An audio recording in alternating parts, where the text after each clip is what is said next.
Ladies and gentlemen, we're back here for another week's worth of Divine League action, playoffs edition. And boy, do we have a pretty big heater on tap this week, Bonfire, because it's been one of the most hectic playoff seasons in Divine League history. We've had upsets left, right, and center. And I don't think anyone thought we would see L2 off their 7-0 regular season split in the lower bracket. But here they are going up against Contingent Esports Blue. Only one team can survive this matchup.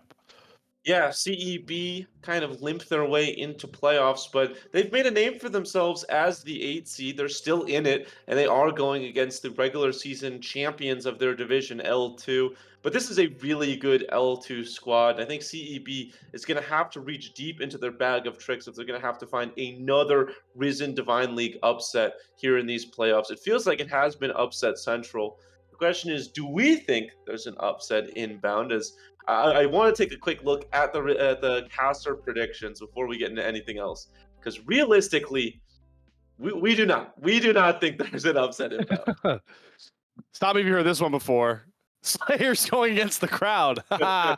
Crazy concept here. I'm going to try to throw out my logic last time like I did when it came to Iridescent Dawn Neon, who, by the way, I got like half right. No, well, actually, didn't you say 2-0 for Iridescent Dawn Neon? So never mind.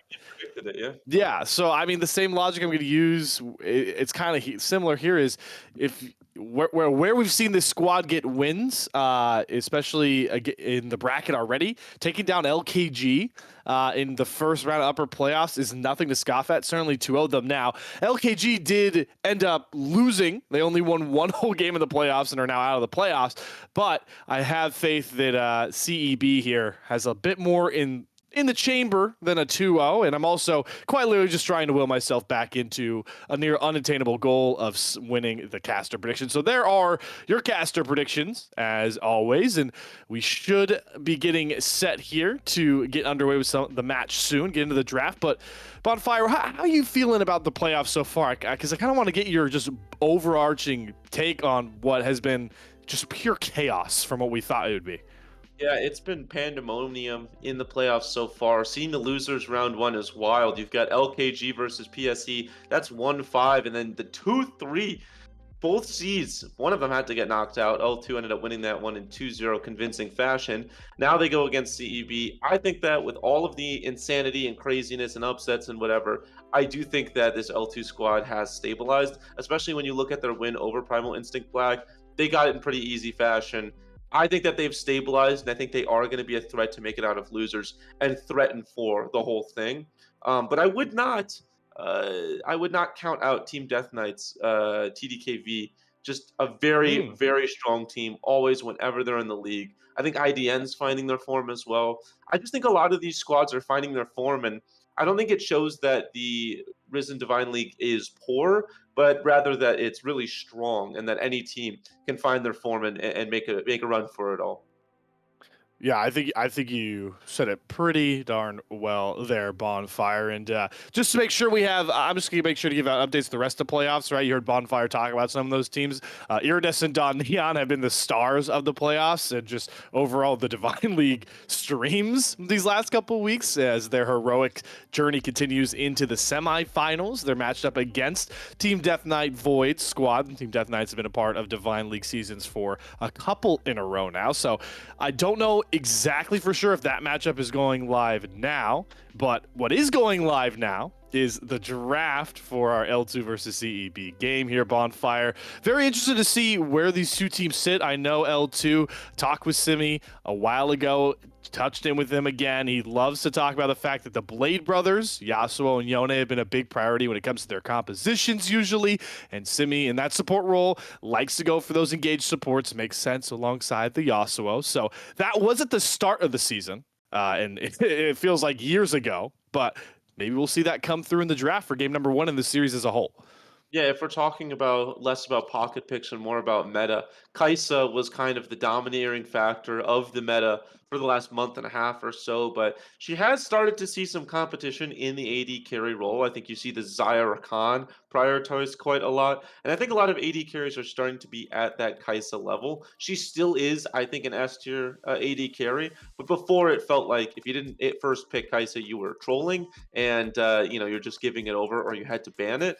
Now there's a lot more being, parity in the AD carry role. You see the prevalence of the Maokai coming back. The sapling's Right. incredibly strong with the poke that a Kai'Sa or a Jace can provide. And then you also talk about the Aatrox getting that buff, just stupidly overpowered right now. Is going to get nerfed actually upcoming, but in the current patch that we're on right now, Aatrox in my eyes is a must pick or must ban. It's just a very very strong top laner and really really good for team fighting. So I would expect to see an Aatrox ban or a pick. We haven't seen it yet. We have seen the Maokai ban, and then of course you talked about it, the Blade Brothers and the Engage. You get the Alistar and the Yasuo, just perfect. Yeah, right. And you can already see that ban coming across, the respect ban towards Yasuo and Alistair as a combination. So that certainly seems like L2, or at least the scouting report coming across from Contingent Esports Blue, is that can't go for those. But one support you certainly can go for in the current meta, and it's so fun to watch, such a dynamic support, is that Rel. Pretty simple B1 with the way bans went.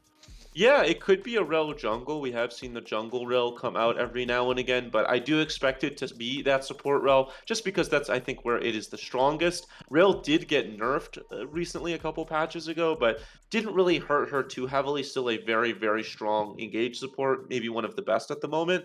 Kai'Sa, I would expect to see a Nautilus right here, or at least later on. You usually like to pair those two up. Very strong duo, and Nautilus is kind of that Ooh, pair that goes alongside with the engages. The Rek'Sai being wow. picked out actually is going to get nerfed in an upcoming patch. Right now, fairly strong, but not fantastic when it comes to team fighting. And I think that's kind of where the issue comes in. Yeah, Rek'Sai is really about early game and creating for lanes so that they can carry the brunt over into that fighting. Pick comps can work pretty well with Rek'Sai as well, obviously with their ultimate ability. Certainly a very intriguing R2. With support still up, support was potentially picked already by CEB, but we're seeing the Braum hover and lock in, so Bonfire sniffed out something few did, and it is actually going to be the Rel jungle, which has seen some nerfs, but it's a lot of crowd control already for this Contingent Esports Blue roster, as L2 are throwing all meta to the wind if they lock in this Xerath alongside the Rek'Sai. Yeah, the Xerath is very strong right now with all of the changes, making it do a lot more damage. My biggest concern right now with the Xerath is you don't know who you're going into. Xerath is very, very easily beatable in lane and is actually fairly useless when you come to team fights just because of the immobility and how easy it is to burn down the Xerath. Feels a lot like a Lux in that regard, right? It's how much damage can I put out before I imminently die. So I think the Xerath's a good pick. The issue is I just think it's going to get counterpicked right here. And I think that's going to be an issue because it's not like Xerath scales to an unbelievable amount. It's not like it's a great team fighting mid laner. Not very good on the split waves. So you better hope this Xerath gets themselves a lead in the laning phase. If not, that could be a huge issue. But I would expect, I mean, I'd like to see an Ari, a Syndra wouldn't be bad. Something that can just put up with the range of the Xerath. Yeah, or it's really two ideas, right? You either have to go after the range, or you have to pick something Get on early top of that it. they can get on top of it, right? And it's really interesting that we have L2 going for the range of the mid lane when we talked about they usually love to go AD, not maybe Bruiser, but AD, duelists, maybe somebody in the mid lane that's going to get on top of their opponent, but the Xerath is going to be locked in. We're through the second stage of bans. A lot of, high prio top and mid lane bans coming across. I love that Nico ban. Still think she's a really strong mid laner. Has fallen off from her first pick sort of era here, but still easily a great grab here. On the other side, Contingent Esports Blue do take away the second Blade Brother and a pretty good duelist, and that Nautilus that you talked about Bonfire comes through. You're on fire with these draft predictions. I mean, do I just leave? I feel like you've got it. No, man, I've just been watching a lot of League recently. So it does help with this. Oriana, not a bad pick. I do think will get abused a little bit early with the Xerath, but obviously much stronger late game. Last pick, it's pretty open right now. I think that you probably need something with some good engage. I could see a whole host of things. Jax wouldn't be a bad idea. The issue is I don't think it's a split pushing composition. So I would actually lock in the Aatrox. I think the Aatrox would be strong alongside an Oriana, but Jax not a terrible pick as well, and it is going to be that Jax. And then to Hmm. counter that, I expect to see. Hmm, I Yeah, don't know. you gotta You throw could something out here, go. man. You could go You're rolling. Gnar. Scion's not bad. Ah, Gnar, Scion, Ornn, something that is a bit tankier and good for the engage as well. I actually expect to see this Orn. change to Ornn, to be honest. But Ah, if they hey. lock in Scion, it's not bad. There's the Slayfire link up Ah, it right is there. Scion. We both said Orn at the same time, but of course I ruined it because I said Orn. So Scion will be locked in there. I have to say, I know the predictions across the board for casters is that this is going to be L2, the #1 seed from Group 2. Moving on like they should have, not maybe even been in the lower bracket, but I'm a big fan of this Contingent Esports Blue composition. And I really like the Jax pick now because not only did you pick top and get a counter on blue B5 because the Jax versus Scion is just a very, very good lane for the Jax. But I also just love the four-man squad here for Esports Blue, right? You've got more than enough CC with Rel and Braum on top. You've got more than enough AD damage with Xayah along with some extra CC, and the Oriana is that extra little oomph in those team fights, the command shockwave, the damage over top. They really don't ever need to fight with Jax, and we know what happens if you leave Jax in a side lane. Unless he's behind, it could be pretty devastating. Yeah, that's my biggest concern, right? This Jax, I don't know who is able to go against this Jax. There's a fly in my room. I don't know who's able to go against this Jax. It freaked me out. Just fight it, man. Because yeah, exactly.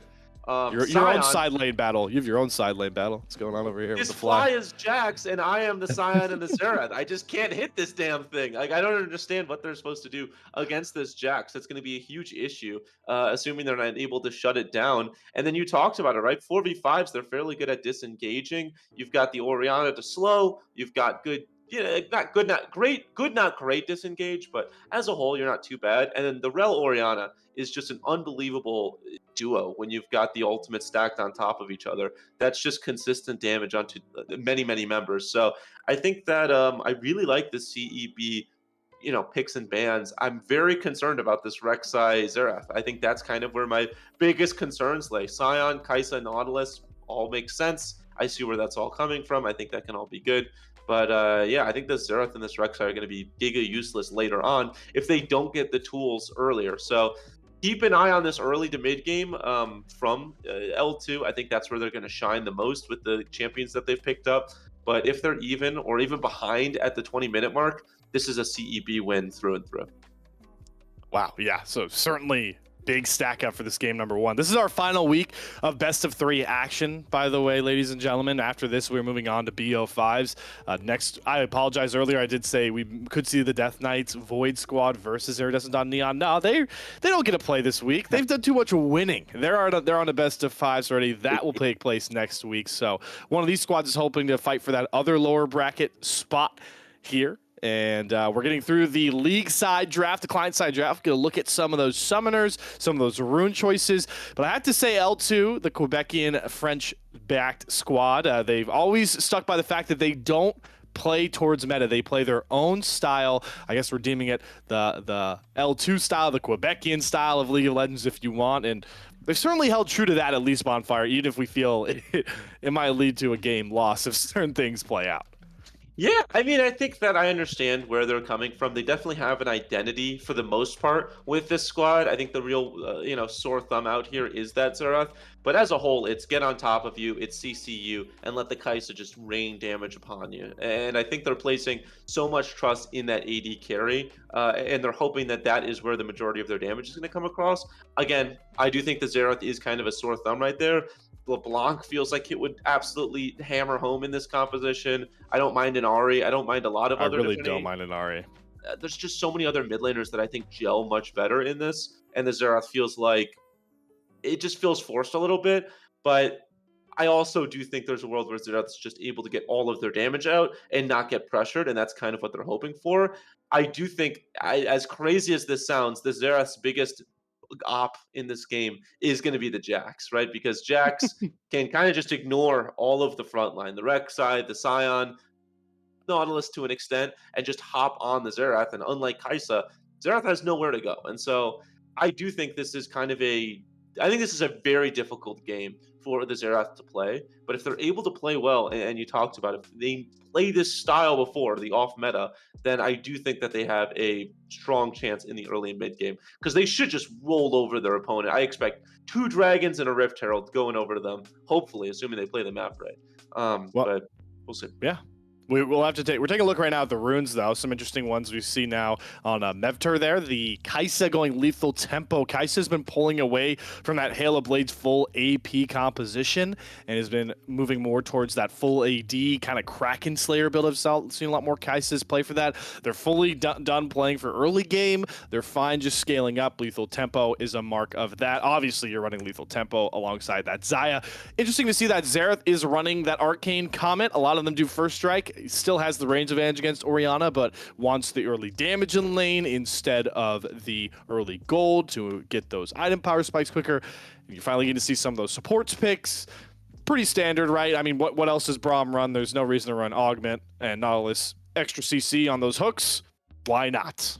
Yeah, I think also you look at the Hex Flash on the Nautilus can actually come in clutch quite a lot of times, even late. I think people kind of sleep on the Hex Flash, but you do it over a bush or over a wall, and that could lead to a pretty huge win. So keep an eye on that Hex Flash. And then you talked about that comment on the Xerath. I think First Strike, not a bad rune to go, but with the slow that you get on your W and the stun, you're just landing them so much more than you would normally. So I think that it makes sense, right? You're getting the extra damage off every single time versus the first strike where if an Orianna pokes you out, you're just not proccing it as much. So I get it. I do think there's a range advantage in the mid lane. So I expect to see Bola in the mid lane for Joe a little bit more. And then the top lane, I don't know, man. It's gonna be rough for Vinny Boy. We have to see how they are Yeah. able to make it work on this Scion. But man, Jax is one of the hardest counters for Scion, just because every time he tries to devastating blow the ground, it's he just hops away like a little annoying frog. So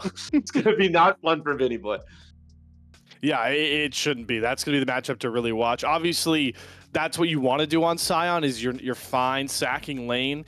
The problem is you you can't really be sacking lane against Expellus's Jax, or you're just going to be side laning, and you're never going to outscale him there as well. Interesting extra little tidbit I want to point out. We see with the summoners, exhaust on Domo Clinton here on the Xayah. I like that a lot. A lot of Xayahs love to run cleanse, get the extra, added safety. But realistically, what are you cleansing on L2 squad here? Like what? Okay, Xerath stun is the only one. You're not cleansing The depth only one. charge. You're not cleansing a hook really to do much here. So Rek'Sai doesn't have anything you can cleanse. Scion's a knock-up, couple of knockups too, right? So runs the exhaust. Hopefully we'll be able to drop that on Mevter or Bahola if they jump forward. Just always, it's the little things, right, to take out of these games to see exactly how it could sway it. Yeah, I think exhaust into a Rek'Sai as well is kind of a necessity, right? Rek'Sai hops Right. on top of you, just need to immediately drop the exhaust. So I get it. I think it's smart. I do think the Rek'Sai actually, thinking about it, should be good into the Xayah just because it can dodge out on the pullback, which is where a lot of the damage is backloaded in. So something to keep an eye on. And then Metfer going for that Ghost. I think you see that a lot on the Kaisa. Not really surprising. But opting to not go the cleanse is a little interesting just because there are a lot of cleansable things, the root, the stun. I do think there's a world where you go cleanse there, but opting instead for the more aggressive ghost. Well, more aggressive. We'll see how it plays out, because look at that, ladies and gentlemen. Summoner's Rift, as glorious as it always is for our quarterfinals matchup in the lower bracket here. It is your L2 squad, Lévisien 2. I tried to pronounce it. They told me I would butcher it if I tried to. I did it on the blue side, and Contingent Esports blue on your, stop me if you've heard this one before, blue side. Yeah, picking correctly. I always like a little color coding. I think that's nice to see. Lévisien 2, obviously not a color, but CEV. Sticking with the namesake and sticking with a fairly normal spread across the board. I like to call this one the football formation because it's like 5 O linemen and D linemen just lining up, waiting for the minions to come hike, and then we can start the play. So both teams waiting to see if there are any invaders, but as it goes, no one really going for any awards yet. Although Mr. Shoot'ems Right should on go time, right? a little early in the CS department. There you go. Boom. +1. Huge gold gains, folks. Game's over. Huge gold gains. Hamliet is absolutely running away with this mid lane matchup now. I love how the color matchup is also happening in the mid lane, by the way, because it's that green Xerath skin, and then it's the wintry Orianna skin. So, man, I mean, shout out to Hamlet, doubling Yeah, down on the blue for Contingent Esports. no shout out goes over to Joe. That is a disgusting Xerath skin. I'm so sorry. Maybe you like it. I think that is you look like a lime. I do not like it. I'm not a fan of that A Xerath lime. skin.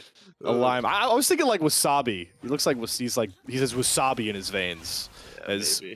Just well, bad. level 1, they're already fighting out the gate. Mefter got near full proc on that Kaisa passive, but that trade not really going to go anywhere until these guys hit level 2, just farming it out. Pretty passive bottom lane. It does look like CEB do have the push and are able to give that level 2 first, and that makes a ton of sense with the Xayah's range ability in this matchup.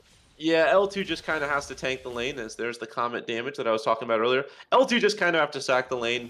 When you get counterpicked Nautilus or Braum into Nautilus, it's just kind of not feeling very good. And I think they're aware of this. They are going to need some help from Bola later on, but right now you just let the wave crash into you, maybe take a little bit of a CS deficit and call it a day.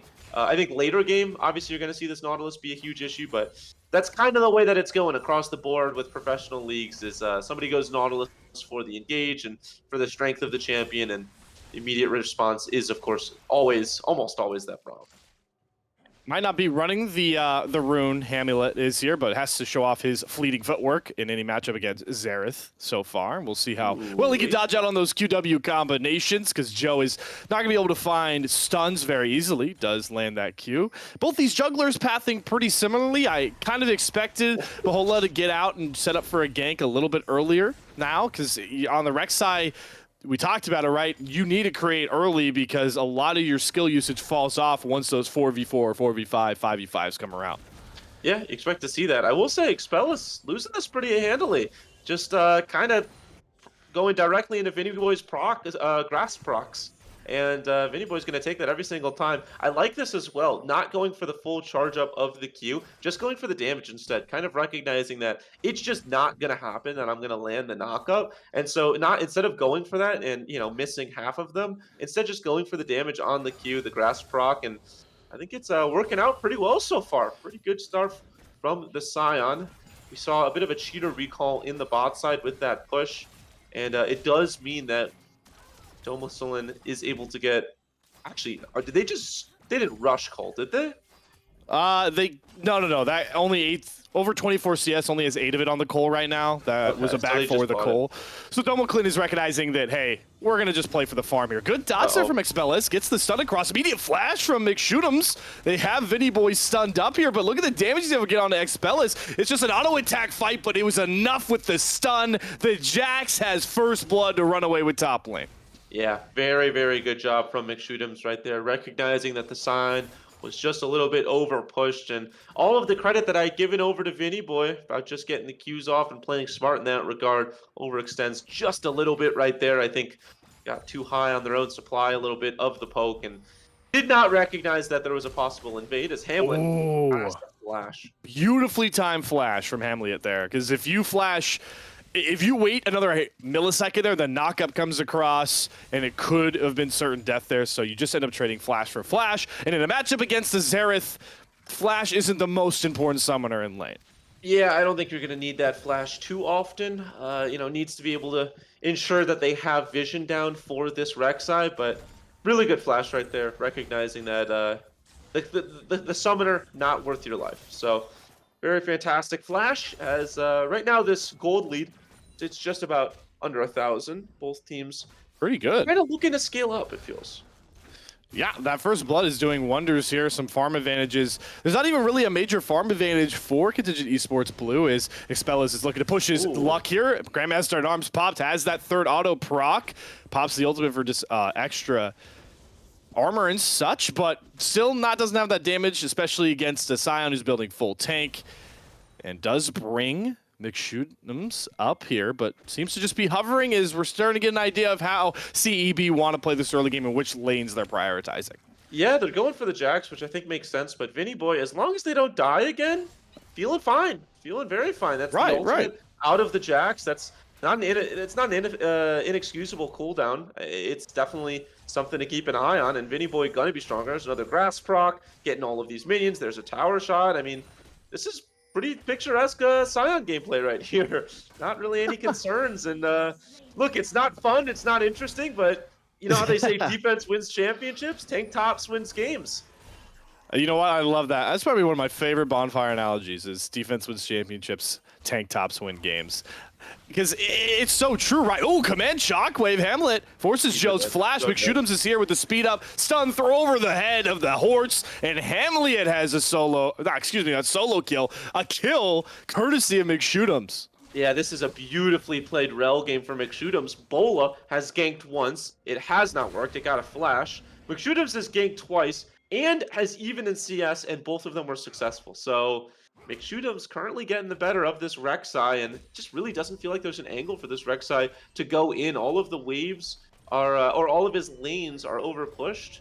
And, you know, normally that's good because you can look to get neutral objectives, maybe an invade, get vision or something of that sort. But instead, it means that they are in prime position for McShootham's to drop the hammer on them. And that's exactly what's been happening in this game so far. Drop the hammer, drop the sphere, the lance, the rel wields so well. And it's working out playing towards these solo lanes because like we talked about with this bottom lane you're getting a look at now, Domoclin is rocking the Cole and farming just a little bit behind pace with Mevter, but the Cole just signifies that the Xayah is fine scaling up and what a perfect champion to pick that sort of mindset in lane. Yeah, you've got a Braum Xayah. There's no need to go for anything too crazy. The Braum obviously going to negate that Nautilus, and then you've got the Xayah just to be able to farm pretty safely. But this is what I was talking about with Joe as well. Not even really that too far pushed up, but man, if McShootham's comes anywhere close to Joe, it is kind of over for the mid laner. And so has to recognize that and maybe play safer than they might want. And yeah, look at the CS disadvantage in the mid lane. Well, here's what Bahol has been doing well, is these neutral objectives very low on this take on to the Rift Herald, and wow, Expellas just flashes forward to find that kill. Rift Herald and Limbo secured by Expellas as well. The one-man show. Simi now trying to get over the wall. The Magnet Storm pulls him back. Vinny Boy knocked back, stunned up again. He can't even get in flash range, and once he does, he's dead over the wall to Hamlet.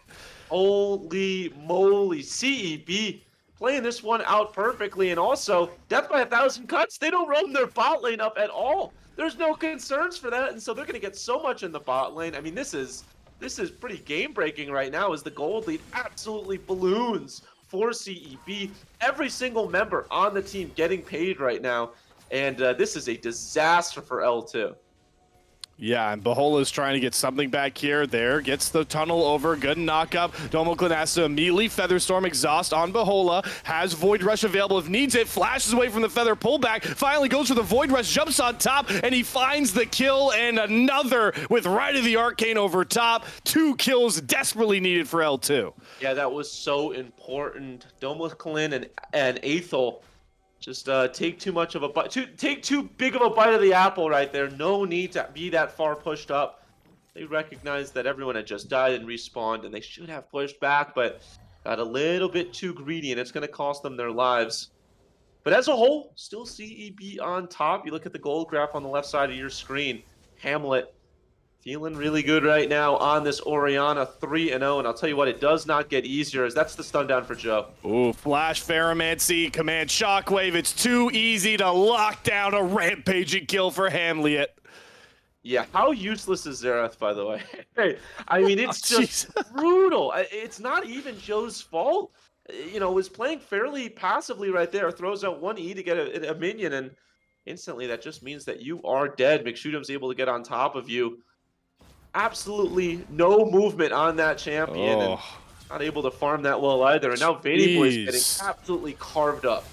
Well, here comes the response. They're going back bot side. The knock-up city coming across on a Domoclin, and it's just too easy to lock down that kill. And another back-to-back ganks, back-to-back double kills for L2 in the bot side.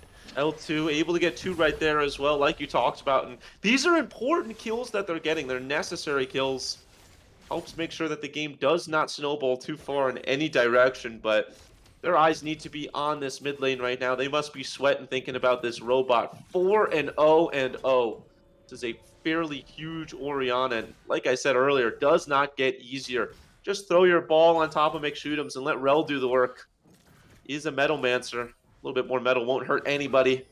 And I think that's where it's going to be a problem. But they are getting kills onto the Rex Science, so Bola is going to need to be able to neutralize this Orianna if they have any hope of getting back into this game.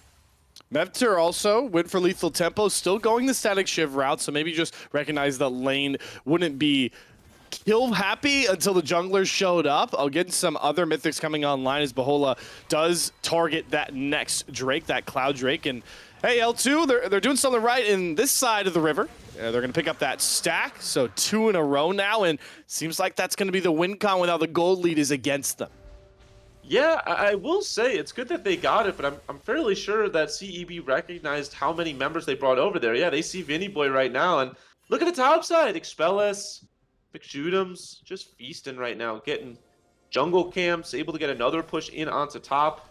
I believe this should be a plate for the Jacks. They might be trying to go back to the what's worked out well on the bot side, but uh-oh, Vinny Boy. This might be split dives. Vinny Boy's getting jumped on by CEB. Beautiful Magnet Storm. The Grandmaster at Arms. Extended W. Make sure that's a killing spree for Expellis. And bot side, what's the response look like from L2? They're not going to get a dive off. CEB plays safe enough, but they are going to get some plates back. Yeah, they're able to get some plates. Very good that they're maybe getting first turret. If they're able to get first turret, this is huge, and indeed they are. So that's fairly big, Slayer. That's actually very important that they get the first turret. I will say, again, they are doing a great job of getting their bot lane ahead. I wouldn't mind looking at the gold real quick if we're able to get that up, because Kai'Sa is going to be fairly strong along with the Rex side. 1-0-3, and uh-oh.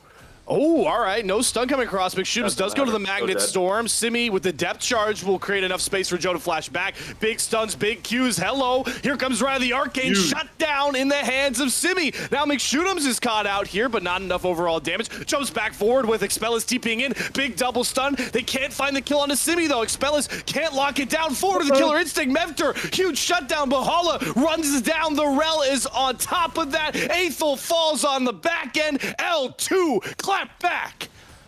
Oh, they could not kill Joe, and talked about how useless this Xerath was. I take it back. Those stuns, absolutely essential right there. Able to get a stun early on to ensure their own life, and right there, able to get a stun onto the Jax as soon as Expellis went in. That Nautilus was sure to fall, but beautiful work by Joe, and able to kite that one out. And holy moly, out of nowhere, L2 back in this game. It looked like they were down and out, but they get the shutdowns onto Expellis and Hamlin. That is how they are going to be able to win that game. And suddenly, out of nowhere, they grab themselves the lead. Just found the right way to play those fights. They were tired of the McShoot'ems. Hamlet link up there in the mid lane. They expended the teleports. They roamed over the bottom lane, and they cashed in on it. Speaking of cashing in, look at the platings, though. I will say, over 1,000 gold cashed in for CEB from those plates, and they didn't even get first turret. Yeah, no, they are getting a lot of gold in that way. Actually, so much gold in that way as we're looking at the gold. And yeah, Medver, very, very strong right now. First turret, 7 KP will do that for you. Hamlet as well, not slacking at all. And Bola, actually kind of the surprise factor right there. How often do you see a jungle with 3rd most gold in the game? Very, very strong. We did talk about that Rex side falling behind, though. And so needs to keep pushing the advantage. And looks like that's what they want to do right now on this Rift Herald. But we might have a spat right now. Doesn't seem like CEB want to go for this. They have all their bot lane in the bot side. Yeah, they committed both Aethel and Domo Klin to just shove in that bot turret. We'll be able to even up that count. The trade is that second Rift Herald. As you can see, Domo Klin capitalizing on that first turret take. So no fighting, things have slowed down, but I'm a really big fan of this game because I loved how both these teams have wanted to play the map through that early game and this mid game now. It was L2 focusing bot side, and it was CEB focusing those solo lanes, and it's gotten us to dead even throughout.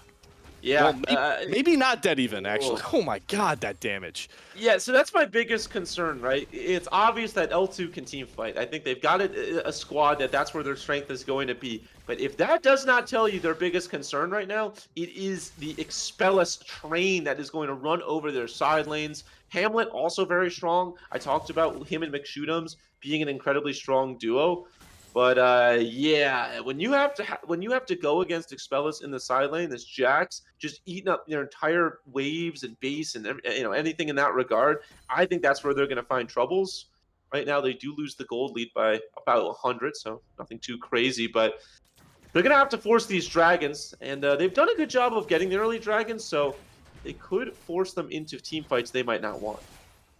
Do spot out the fact the next Drake is up in under 20 seconds now. Not a Cloud Drake, we're on a Chemtech Soul, and you could say the priority around these Drakes would be so much different if it was a Cloud Soul. Chemtech's such a valuable late game buff to get, so we'll see if L2 can get to that soul point. But McShootums making sure they can't even get any vision around the pit. Finally, CEB really want to prioritize picking up this Drake.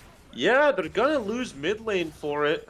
Oh, actually, they want to go for a fight here. This could be a good fight right now. They've got a good angle from McShootums. They have Simi locked up. He gets one depth charge up, but he's just blown up. Still not dead, though, and will finally fall. The mid turret will be the trade. And now Contingent Esports Blue will just move right on over towards that Drake. But Vinny Boy has been pushing in the top lane that entire time. So this trade decently even at the end of the day. Yeah, it ends up being a kill and a dragon for 2 turrets. Fairly even on the gold department. I think it's incredibly important that CEB got this dragon. Does stop the dragon stacking for at least a little bit. It lets Expellus continue to feast across the map on the Jinx, or on the Jax, pardon me. I never realized Close. Jinx They're and Jax. close. Yeah, X and J. How many? Yeah, who would have thought? How many names do you know that start with J and end with an X? I We know. have 2 of them in league. That's a Scrabble win right there. That's how you win your Scrabble games. J and X, that's close to 11, 12, just off of those 2 letters. Fairly important. The Jax, that one, really good on the side lane. So I think that's where they're going to find their strength. It's important that they did end up getting that dragon. Yeah, good to stop the stack from L2 as they have gotten themselves a pretty good foothold on the cliff that is our game number 1, where I would assume halfway up based on the timer. The mid game certainly has arrived. We'll give some time to look at some of these itemizations Bonfire, hopefully with a bit of a lull. I want to point one thing out. Love the Evershroud on McShootums. Yep. Just wants to make sure those stuns that he has multiple of available in his kit will get extra damage for the rest of the squad. Yeah, the Evershroud. Oh, hold on. Ooh, Expellus doesn't have an Evershroud, doesn't have a flash anymore, but no. the flash ward hop is enough, but key summoner down for the CEB top laner. Yeah, Simile kicking themselves right now, able to get that hook off. You'd imagine that is a kill. So instead, the Jack's able to walk away. The Evershroud also, just wanted to say, really, really good on the Rel, simply because the ultimate also counts for the Evershroud. And they forced the teleport right here. That is a big summoner down for absolutely nothing. Vinny Boy's not going to have that when there's a Jax. Oh, hold on. Oh, but they might try and cut him off. That's an immediate flash from Hamilet. And McShootums has to flash as well. So the summoner trade Bonfire actually goes the way of L2 in the end of the day. Yeah, I think Simile did end up flashing there, so it's a 2-for-1 in the flash department, but flash on Hamlet is so important. On McShootums, it's important as well. I will say Hex Flash on this Rel, but on Hamlet, that is flash down, that is teleport down, and there are 0 defensive items right now. You've got the Ludens. And with that needlessly large rod, it looks like they're continuously going to build for the offensive and the damage angle. And so that is a fairly susceptible Orianna for a couple of minutes for this next Baron fight, potentially, or Dragon fight coming up. This Orianna going to be a lot easier to take down. So important summoner to grab. There are a lot of Hex Flashes across the Rift right now. I'm realizing McShootums and Simile. Simi, not Simile. Simi. Calling him Simile. Simi. Not the like or as sentence that you can do a simile. No. Yeah. Simi. Grammar joke. I bet you didn't think I'd throw one of those out.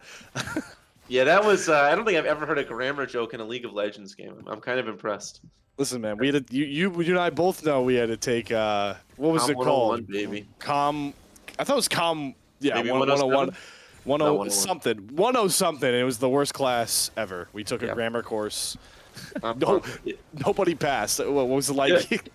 it's true. Nobody. Well, I don't want to say nobody passed because we both did, but like nobody got above a C Yes, across the difficult class. entire graduate class.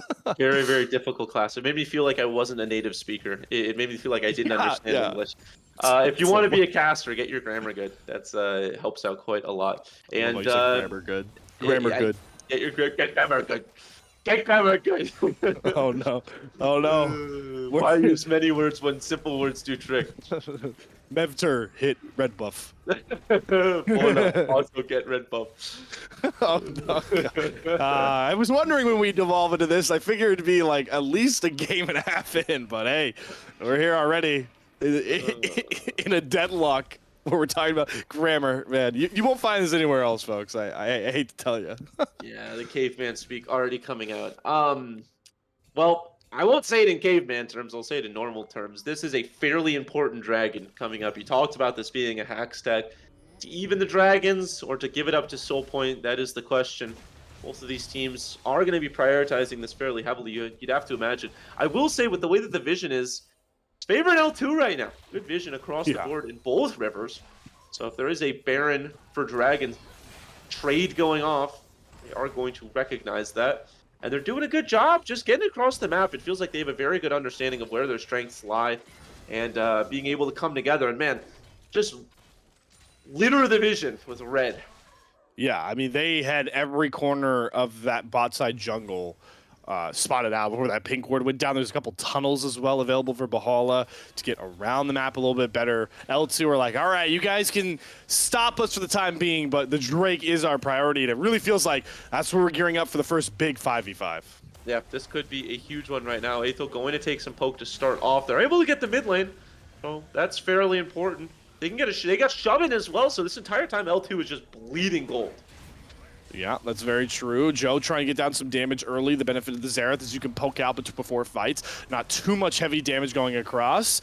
Both front lines staring each other down, daring the other one to commit to something. Another stun flies out from Joe. Doesn't land. Oh. Spellis will get knocked up here. Nobody pulling the trigger just yet.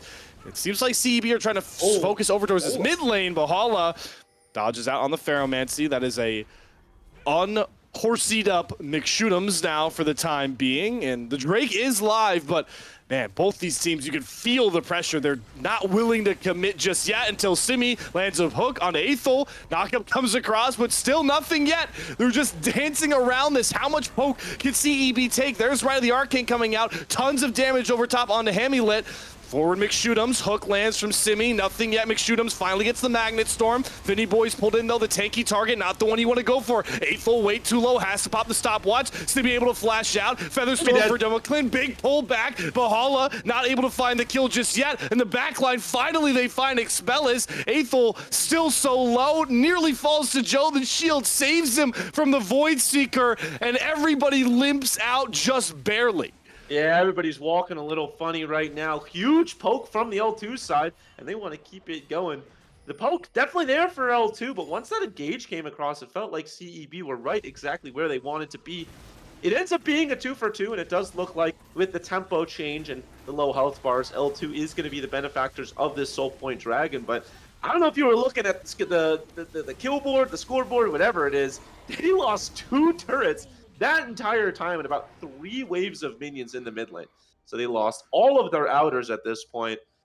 It's a big dragon to get, don't get me wrong, but was it worth it? That's so many turrets that they lost just to the wave management, and that feels pretty bad if you're them. Yeah, I'm also scratching my head a little bit, Bonfire, because I feel like CEB, if they were going to do all that stalling and that dancing around before the fight, why have Expellis there? Why wasn't he just in a side lane doing Jax things? It felt like they were. That's a good question. I don't know. I wish I had an answer for you. There was no teleport on Vinny Boy, and you would have had to force Joe out. And yeah, I do think that's where you could have gone. How did McShoot'ems not get CC'd there? I don't know. McShoot'em's able to get themselves away. Fancy footwork, I guess. Everyone's got to cut foot loose. McShoot'em survives. But yeah, no, I'm with you. I think that you got to move the Jax there. And we are seeing the Jax in the bot lane. And this is kind of what we were talking about in the draft earlier in the game. Who is able to go against this Jax? They think it's Joe. I respectfully disagree, but who else are you going to throw out there? It's just kind of doomed no matter who fights against this JAX.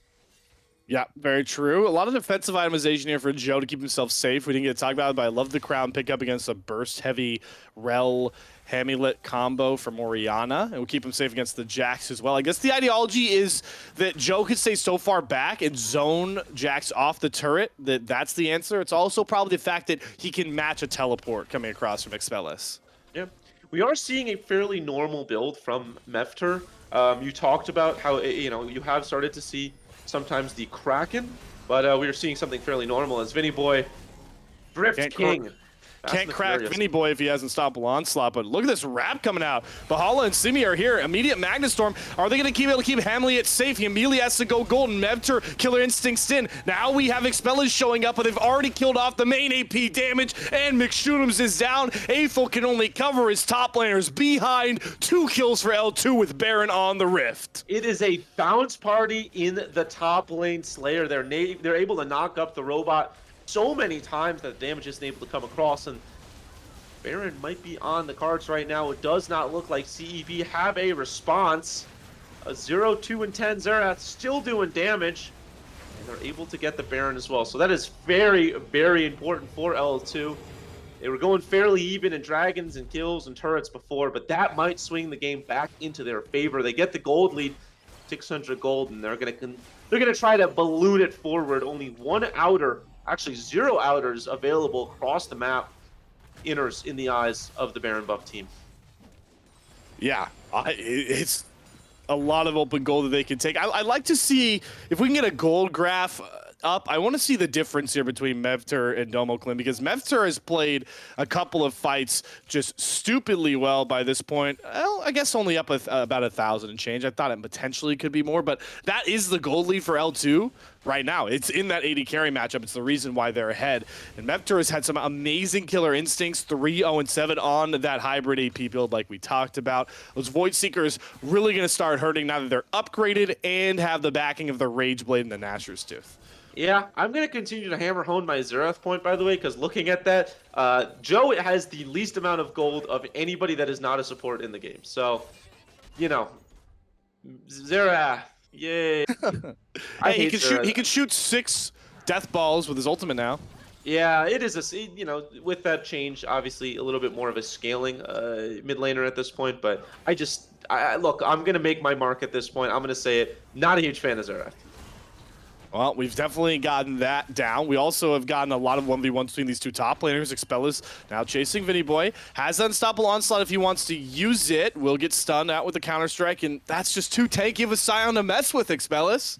Yeah, I think in an extended trade would have been able to win that, but just concerns about where L2 was, and so choosing not to go into what could have been their certain doom. What is definitely certain doom is their mid lane, as that is going to fall. So CEB feels like they're just kind of getting bled out at the moment. Hasn't been a lot of fights from them. It feels like they've been engaged upon, and they've taken fights they had to, but their split push composition that they've drafted just has fallen flat a little bit so far. Has not felt like Expellas has done Jax things like we've expected them to do, and this is a Jax with 250 CS, 4-2 and 2. Has not really gotten into the sidelines as we would have expected, grouping up with the team right now. I got to give a lot of hands to L2 as well, because they played that siege really well. They knew they didn't have to fight. They just kept splitting up CEB, and now with those turrets taken down, you mentioned it, Soul is up, and McShootums, it's all just going to be a Prairie Steel chance, jumping in and can't find it. McShootums is now surrounded by L2, Soul secure, and a dead Horse Rider to boot. Yeah, CEB kind of asleep at the wheel right there. They're able to get mid-turret second tier from the Xayah right there, but you have to imagine Hextech Soul a little bit more important, especially considering there's a Xerath and a Christ on the team. And they found Domoclin, died just the depth charge with the Feather Storm, but there's a knock over Valhalla, the right of the Arcane doing a lot of damage, but there's the Killer Instinct. Mevter's now arrived, and it's just an easy trap and kill onto Domoclin, who's cut off from the rest of his squad. Yeah, this is what made L2 such a strong team. They went behind early in this game, actually went behind very far early in this game, bit of a hole, and then they marched themselves back into it. and they took control of the map, and that's kind of what it comes down to, the micro versus the macro. L2, when they fail in the micro, they make up for it in the macro, and then some, playing this game so well, recognizing where the strengths lie. And now here's desperation for CEB. They're jumping on Bahala. A lot of good damage. Doesn't have Void Rush available. Does take the tunnel out just in time, though. So another play. CEB falls short. Jumping onto Joe now. Big command Shockwave. The crown is down. They found Joe. They've killed off the Xerath. And McShootums is going forward with ferocity. Big metal storm. Zanya's out from Mevter. Expellus on the back line trying to burst down this Kaisa. Dashes away. Goes invisible. Counter-strike. Able to dodge the autos. It's a trade of shutdowns. And now Domoclin's finally here to carry the damage. Shutdowns across the board. It's only Vinny Boy left, and CEB finally get the fight they need to get back into this one. Yeah, they are back into this one, and then some. The biggest issue, no neutral objectives to grab, but they are going to push their way all the way onto Vinny Boy right now. This is a wet noodle battle, and then some. McShootums versus Vinny Boy. You can take a break, grab some food, take a water break, and this fight will still be happening. Although McShootums does not win this, and Vinny Boy recognizes that. But I think this is actually just to stop the back, because this entire time, Domoclin getting turrets. They're actually going to get 2 turrets, I believe, as well. A top turret and a mid turret, as Domoclin and Hamlet are going to roam up. So very, very huge win. There are no neutral objectives, but turrets are good enough. Oh my goodness. There's the Xerath damage. Has to use the Feather Storm with those extra charges. So it ends up being an ultimate for ultimate trade. But yeah, you mentioned it. 2 pretty key turrets go down as now L2's base is broken open. And we've got ourselves a banger game 1 that has gone back and forth the whole time. It may not be done yet. Simi, beautiful ultimate, sets up the killer instinct. Zanya's command Shockwave. Hamlet trying to buy time. Finally dies off. Domoclin's too low to really participate in this fight. Mevter has to go gold. McShootums are right on top of him. Kaisa flashes out while invisible, but McShootums will find the trade. Aethel, though, will be a sacrificial lamb alongside McShootums. The Void Rush might secure. L2 punch back just in time. And with an injured Domoclin, we'll find 4 more kills. Yeah, L2, they might get punched, but they're walking back up, looking like Rocky in round 10. Does not matter if they get punched. They have an iron jaw, and their reward, Baron. That is a disaster for CEB. Yeah, no, that is very bad from CEB. They are going to lose an inhibitor, excuse me, because of, Jack's things, but I think they'll take that trade any day of the week, as Expellus, I would say falling low, but there's just realistically no world where this Jax loses their life. They are going to lose bot turret as well, and so suddenly I'm starting to think, did we need all 3 members here for that? But all in all, still fairly big win. The problem was that Mevter was the only one to die, right? And that's like all of the AD damage from range, and Expellus might get caught here. Killer Instinct is up for Mevter. If that knockup landed, Kaisa maybe would have been able to jump forward, but won't, and Expellus will survive with some nifty footwork. So that's a Baron. So if we ignore the kills, which I understand that is a big task to ask, but if we ignore the kills... Ignore the 4 kills. That's 2. That's an inhibitor and a turret for a Baron. That's kind of what you're going to get out of a Baron. So... yeah. I mean, yeah, you get the gold from the Baron, and I mean, we'll see if they get anything with that, but... I don't know. It kind of feels like Expellus did a pretty good job plugging the bleeding right there. And yeah, the gold doesn't swing too much. L2 still in the lead with the gold. I think mostly from the kills right there. But this Jax, now we're starting to see the side landing. Yeah, right now, finally at those 3 animizations, was able to step away from that fight. Good job to recognize not to go throw himself. And side split. Here we see Hamley needs some fancy footwork. My God, Voice Seeker and those arcane shots. Oh, goes golden just at the right time. Would have fallen to that Void Seeker shot from Mevter, but that's enough to just open up this turret. Base is broken open even more for L2, and they got a free shot at this inhibitor. The 5 stack is too much to mess with.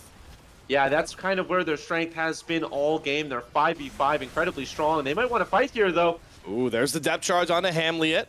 Able to get knocked up, but safe far away enough. Might have just used that to just give an opening for this inhibitor, those Baron minions. Simi lands a hook on a McShoot'em. CEB have to go now. They're getting poked way too low. McShoot'em's jumping forward, but he's already half HP. Rooted up. Huge command shockwave, though, into the Featherstorm. CEB find the fight. Domoclin doing a ton of damage. Shutdowns across the board. Mevter jumped on, stunned up, killed off by Expellis. They might have gotten poked down, but they weren't out of the fight. A quadra kill for Domoclin.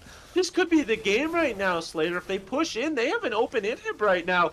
And so this could have been a disaster for L2. Going for the fight where I don't think they wanted to. Even if it's not the game, they're about to lose the Elder Dragon. But they're pushing like they want to make it the game. Need to be careful. There's the teleport. And so they're looking at Joe right now with hunger in their eyes. But this Xerath, robot on robot violence. Hamlet wants to go in on this Xerath, but Beep Boop does not compute, and Elder instead more of a natural, I think, end. I don't know about that call. Joe was just distracting, right? He kept baiting them into not shoving up mid. And I get them the call. They go for the Elder, the OP buff. They're going to pick that one up. But I'm very confident with the death timers at 35 minutes. If they had just ran up mid lane, they would have had a shot at the Nexus. So Contingent Esports Blue, it's a call to go for that Elder, but I really think they had the win. Even if they didn't, they can just back off and go for Elder afterwards. They're going to have waves shoved in. I'm kind of with you there. I think that, yeah, the Elder is great, but there's no Baron to pair alongside it. You're having steak with no fruits, my friend. It's a great meal, don't get me wrong, but I don't think they're full at the end of it. What a play there from McShoot'ems and Hamulet, because McShoot'ems was poked down so low. L2's entire concept here is before fights, they're going to let Joe and Mevter with Voidseeker poke people out constantly so that when the fight happens, L2 have the upper hand. But nothing can prep you for a command shockwave like that into that Magnet Storm with Domoclin finally online with those 4 items. If CEB can repeat that again with Elder, they will win the game and the fight. I don't care what else happens. Yeah, the strength of Hamulet and McShoot'ems is unparalleled. And you pair that with Expellis hopping on to Mevter, could win you most, if not all, team fights. I think the biggest concern is that poke, right? We've seen it in action. I talked about the poke that a Jace Maokai can provide. I think Xerath Kai'Sa does that, maybe more as well. So that's where their concern needs to come from, as they're losing a lot of lives. They want to end right now. Unfortunately, no wave. So yeah, so this comes back into that conversation, right? You take the Elder instead of the win. You don't have the minions to force L2 to fight you. They have the supers pushing in mid lane, and they're just going to poke you out. Domoclin has to go GA already with one shot of that arcane, right of the arcane. Nearly drops again, has to go to Featherstorm. They have Elder buff, and they're getting poked out of a fight. Yeah, this is a disaster. First of all, when I first started playing League of Legends, I played on a 2012 MacBook Air. And I remember telling my friends, Xerath is the most OP champion in the game. I cannot dodge the ultimate. And they laughed at me and they said, just dodge the ultimate. And I thought it was the dumbest reasoning ever. And I said, that is stupid. And it made me very angry because I was on a touchpad and it was impossible to dodge. Oh, touchpad. I don't know if CEB is playing on a touchpad, because they cannot dodge this ultimate right now. This is the most effective Xerath ultimate I've ever seen. I got to give credit to Joe, too, right? He knows exactly the movement patterns of some of these players. He has that pause in him, right? It's that pause. He doesn't just keep firing them out second after second. He fires one, pauses, wants to see how they move, and then shoots another one where he thinks it's even better odds of hitting it. And Joe might have just saved the game for L2 there, because Elder is broken. And if he doesn't poke CEB out there, they take a fight that they very likely win. Yeah, they also don't have any control of the waves right now. They have absolutely zero wave control. All of their control is in the bot side, and even that's about the halfway point. And because this of that, thing's gone. They have no clue this is happening. I mean, it's just getting burned down. Mevter is nearly full build right now. They could have two-manned it, and they'll pick up Baron for L2. Expellis stops the push. He's flanking now on a teleport. They're trying to trap L2, but Simi just has to expend flash, and the rest of the squad is out. That teleport meant nothing for Expellis. It's just a Baron for free to L2. Yeah, and that is a huge teleport down as well, because Expellis That was the strength on the Jax, go on a side lane and then teleport into the fight. That's gone now. And so if this Jax goes on a side lane, it is a 4v5. And at 40 minutes, we talked about how they can withhold the 4v5s. I don't know if that's true anymore. As Ooh, Bola, yeah, that's going to good spot recognize out. quite a few members. There's another Elder in 2 minutes, but it feels like League of Legends, a game of tempo every now and again. The tempo completely favoring L2. They have the wave advantage. They have the vision advantage. It just doesn't feel like Oh boy, down CEB again. have anywhere to go. Okay, now Fancy they're done. footwork. Hamlet. Oh, all right. All right, that's all 6. Count them 6. No flashes have to be expended there, but I mean, that ultimate's back up in less than 60 seconds, and Joe is just absolutely a powerhouse with those Magi stacks booting everything too. Oh my god. Yeah, I will say, get on the Xerath. They're not able to get on the Xerath in these fights. The range advantage is providing too much. They are turning tail back into their Nexus as 5. If that does not go to show how the tempo of this game has completely shifted, I don't know what will. They just give up of an inhibitor. And yeah, I mean, they're just getting poked out way too much before these fights start. It's the clash of ideologies. It's the full engaged 5v5 versus the team that is going to bide their time and wait for you to jump on them injured. And right now, L2, they are running down this bottom lane. How much poke can they get down to set up this inhibitor take? They have a pretty healthy wave, but the flank from Expellus, like you talked about, Bonfire, is there. L2 will respect it and back up. McShootums gets a stun on the Vinny Boy, but he is far, far too tanky by this point. Will confidently front line. Look at that healing. Does get rooted up once again. Does have to flash. That's a big summoner out. Bahala, though, will find the knock onto Expellus. Jumping forward, McShootums in the front line. Void Rush out. That's Featherstorm as well. Right, the Arcade doing a ton of damage over top. Bahala finds Expellus. GA popped. Hamlet jumped on by Mevtor. Both of them have to go golden, but it's Domoclean to find the Rek'Sai, but that's all that CEB will find. Mevtor has unlocked himself, will find the triple ace. Game 1 goes to L2. L2, not the cleanest, not the easiest, but as Dom Toretto once famously said, it's not about how close of a win, it just matters that it's a win. I'm paraphrasing it. It was something of that sort. But hey, paraphrasing or not, they win the game. They get themselves that 1-0 series lead, and they move forward, and they keep their hopes alive of moving forward in these Divine League playoffs. A 42-minute game number 1 that was back and forth the entire time. I believe both. I guess we'll hopefully get a look at the graph here. I believe it will pop up sometime soon. But both of those teams had sizable gold leads at multiple points. Both those teams had all the control in the game. And as we get that post-game breakdown, yeah, look at it. We've got icicles of gigantic proportion and a mountain peak. If that doesn't tell you that we had a back and forth game, I don't know what will. Yeah, both teams did their best to lose this game. It felt like, I mean, there was it 71 kills for the side of L2, 52 kills for the side of CEB. It's a lot of kills. It's a lot of deaths. It's a lot of everything. But look, across the board, or no, 26 to 20. Never mind. I'm looking at the assists because I'm silly. As a whole, though, still a lot of kills going over for both sides, and it just wasn't the cleanest game from either team. It felt like both teams were constantly on their back foot, and the tempo of the game was, ebbing and flowing. But look, L2 gets the win. They come back from about 3,000 down, and then they almost throw a 5,000 gold lead. But they win the game. They win the game.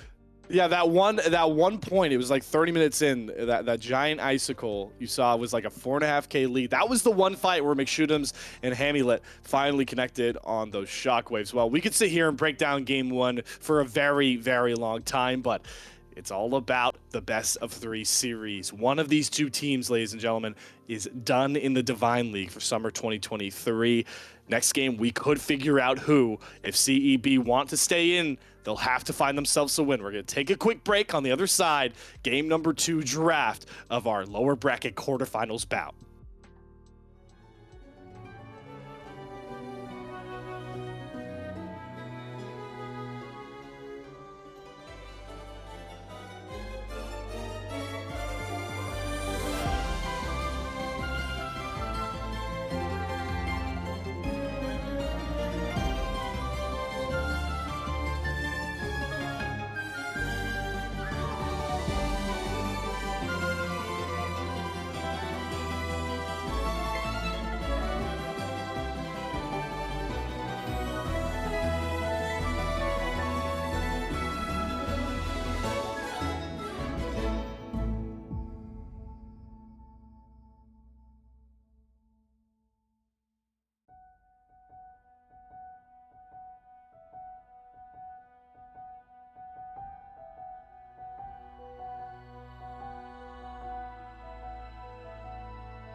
Back in action here with our showcase matchup of the lower bracket bouts. And game number 1 goes the way of L2 in an absolute banger. I do want to give a score update. You can see it down below you as well. Riz Farmers, they unfortunately dropped 2-0 to that Iridescent Dawn Neon Cinderella team.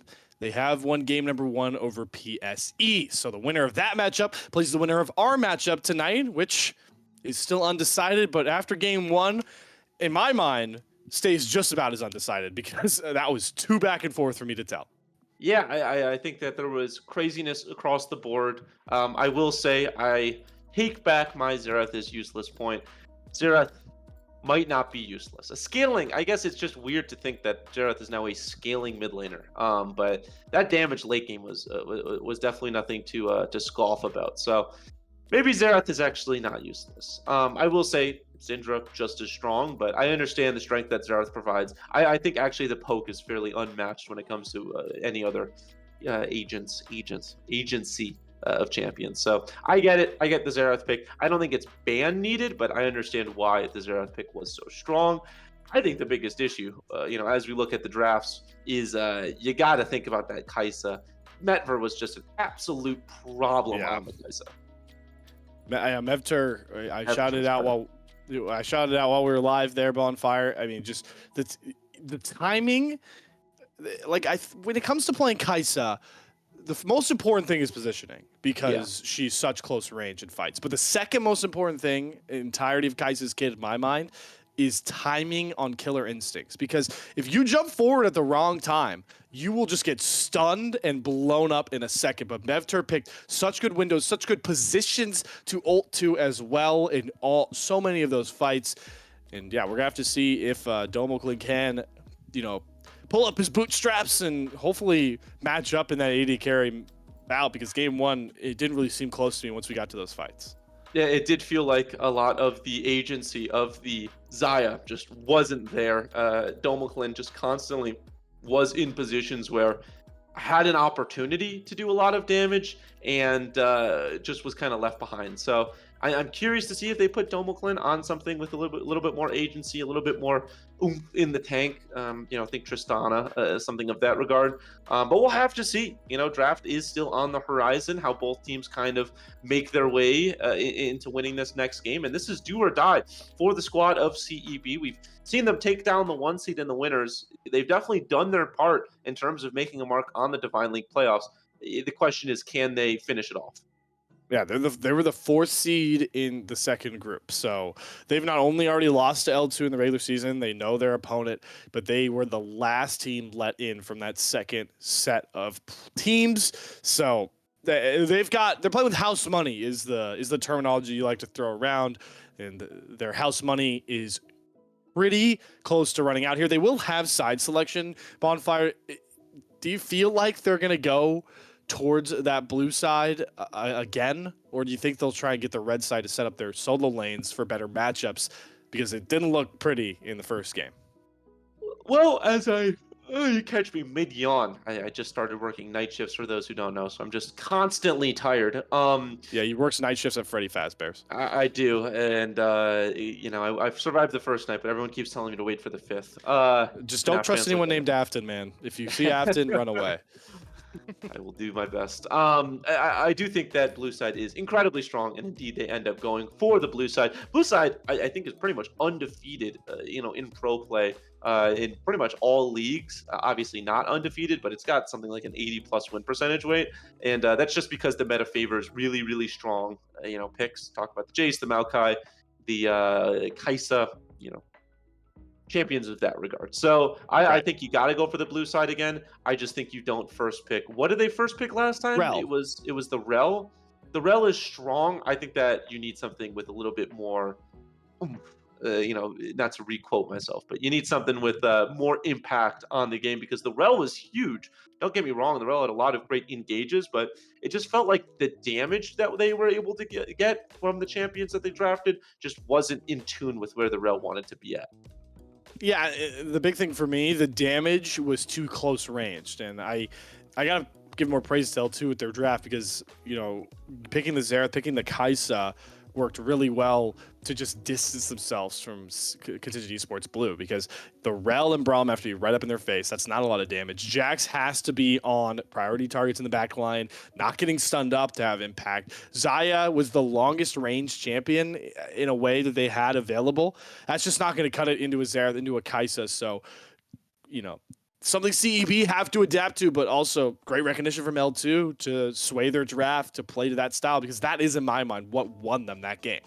Yeah, they ended up winning the game based on that. We always talk about the style difference, right? Sometimes you get teams who like to draft a certain way. Sometimes they like to hammer something home. Obviously, we know L2 really likes the Slash Bros, of Yasuo and Yone. They warranted quite a lot of bans. The question is, they didn't go that at all.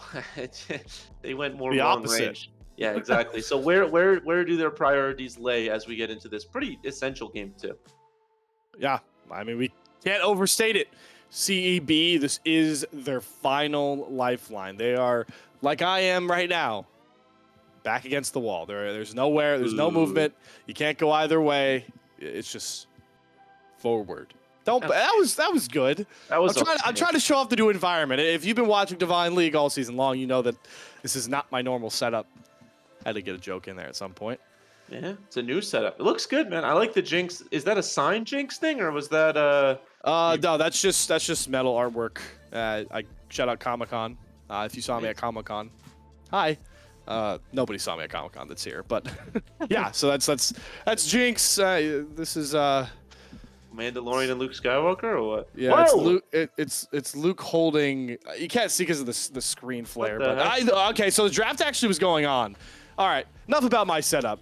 We have to drink this all in. I think they must have switched links on us, but we've gone through the draft, and CEB has decided to go for nearly the same comp through 3 picks. Yeah, Kai'Sa ban to go against that incredibly strong Kai'Sa. It is going to be the Xayah response. Phelios instead of the Xayah, I guess, for a bit more agency. Obviously, a good ultimate alongside the Rel, so I understand that. The Leona, I don't understand, but you've got a Xayah and you ban Rakan, so I suppose it's not the end of the world. And then the Ivern, you've got the tree in the jungle. So Ivern has started to fall off since its prevalence about a month ago, but still Yeah. fairly strong. I think it's just a really good support type jungler, and does surprising damage as well. So not a bad jungler by any means, and should provide really good peel for this Xayah, which is where their composition kind of centers around at the moment. The question is, where do they go here? They're in need of AP, and they're probably in need of a pure tank. Jace is a very, very, very strong mid laner right now. I just But it's love. I love how you said they need AP and a strong tank, and they pick a squishy AD mid laner. yeah, It's just I don't know where they go from here. I'll be honest. I think they need AP. You cannot go no AP into a Braum Rel. So I would hope to see a Kennen, I suppose. But I mean, you could go Jace top. Pardon me. I don't know where to go. you have that flexibility. Yeah, get Holy some other moly. sneeze out. Keep yourself healthy out there. Nico Hover. I feel like this is an easy lock-in. So it should get locked in. Yeah, Nico. We talked about it last game. It's been falling down draft boards out of that like first pick slot that we saw a couple patches ago, but still really, really viable. Really, really cheeky. I don't know if I've casted a Nico game yet, really, because of how banned she was. See if we can get into some hijinks with those transformations and try to just trick this Joe Jace coming out. Well, we don't know if it's a Joe Jace. Could get flex top like you talked about. Renekton, that's a big pick to make. Kind of opens the door for L2 to just send this Jace top. Yeah. I don't know where you go here. This is a tough place to be in. Gwen's not bad. I still think That's Renekton. the AP. Yeah, Renekton does well into Gwen, or at least early and mid. So I think that usually you go Gwen as a tank buster. Renekton tends to do okay into Gwen, so we'll see kind of where that goes. The issue with Gwen into Renekton is you get that Gwen is immune. You never get that Gwen is immune. Renekton is always on top of you, and so I guess you're just gonna have to hope that it comes from a Nico ganker. Late game Gwen's still strong into a Rel and a Braum, but Yeah, I think CEB, man, for how they play these games, their drafts always look really good in my eyes. I always feel very good leaving their drafts, and it remains the same here. I think this is a very strong draft. Not to say L2 isn't good, but I think CEB is just better top to bottom.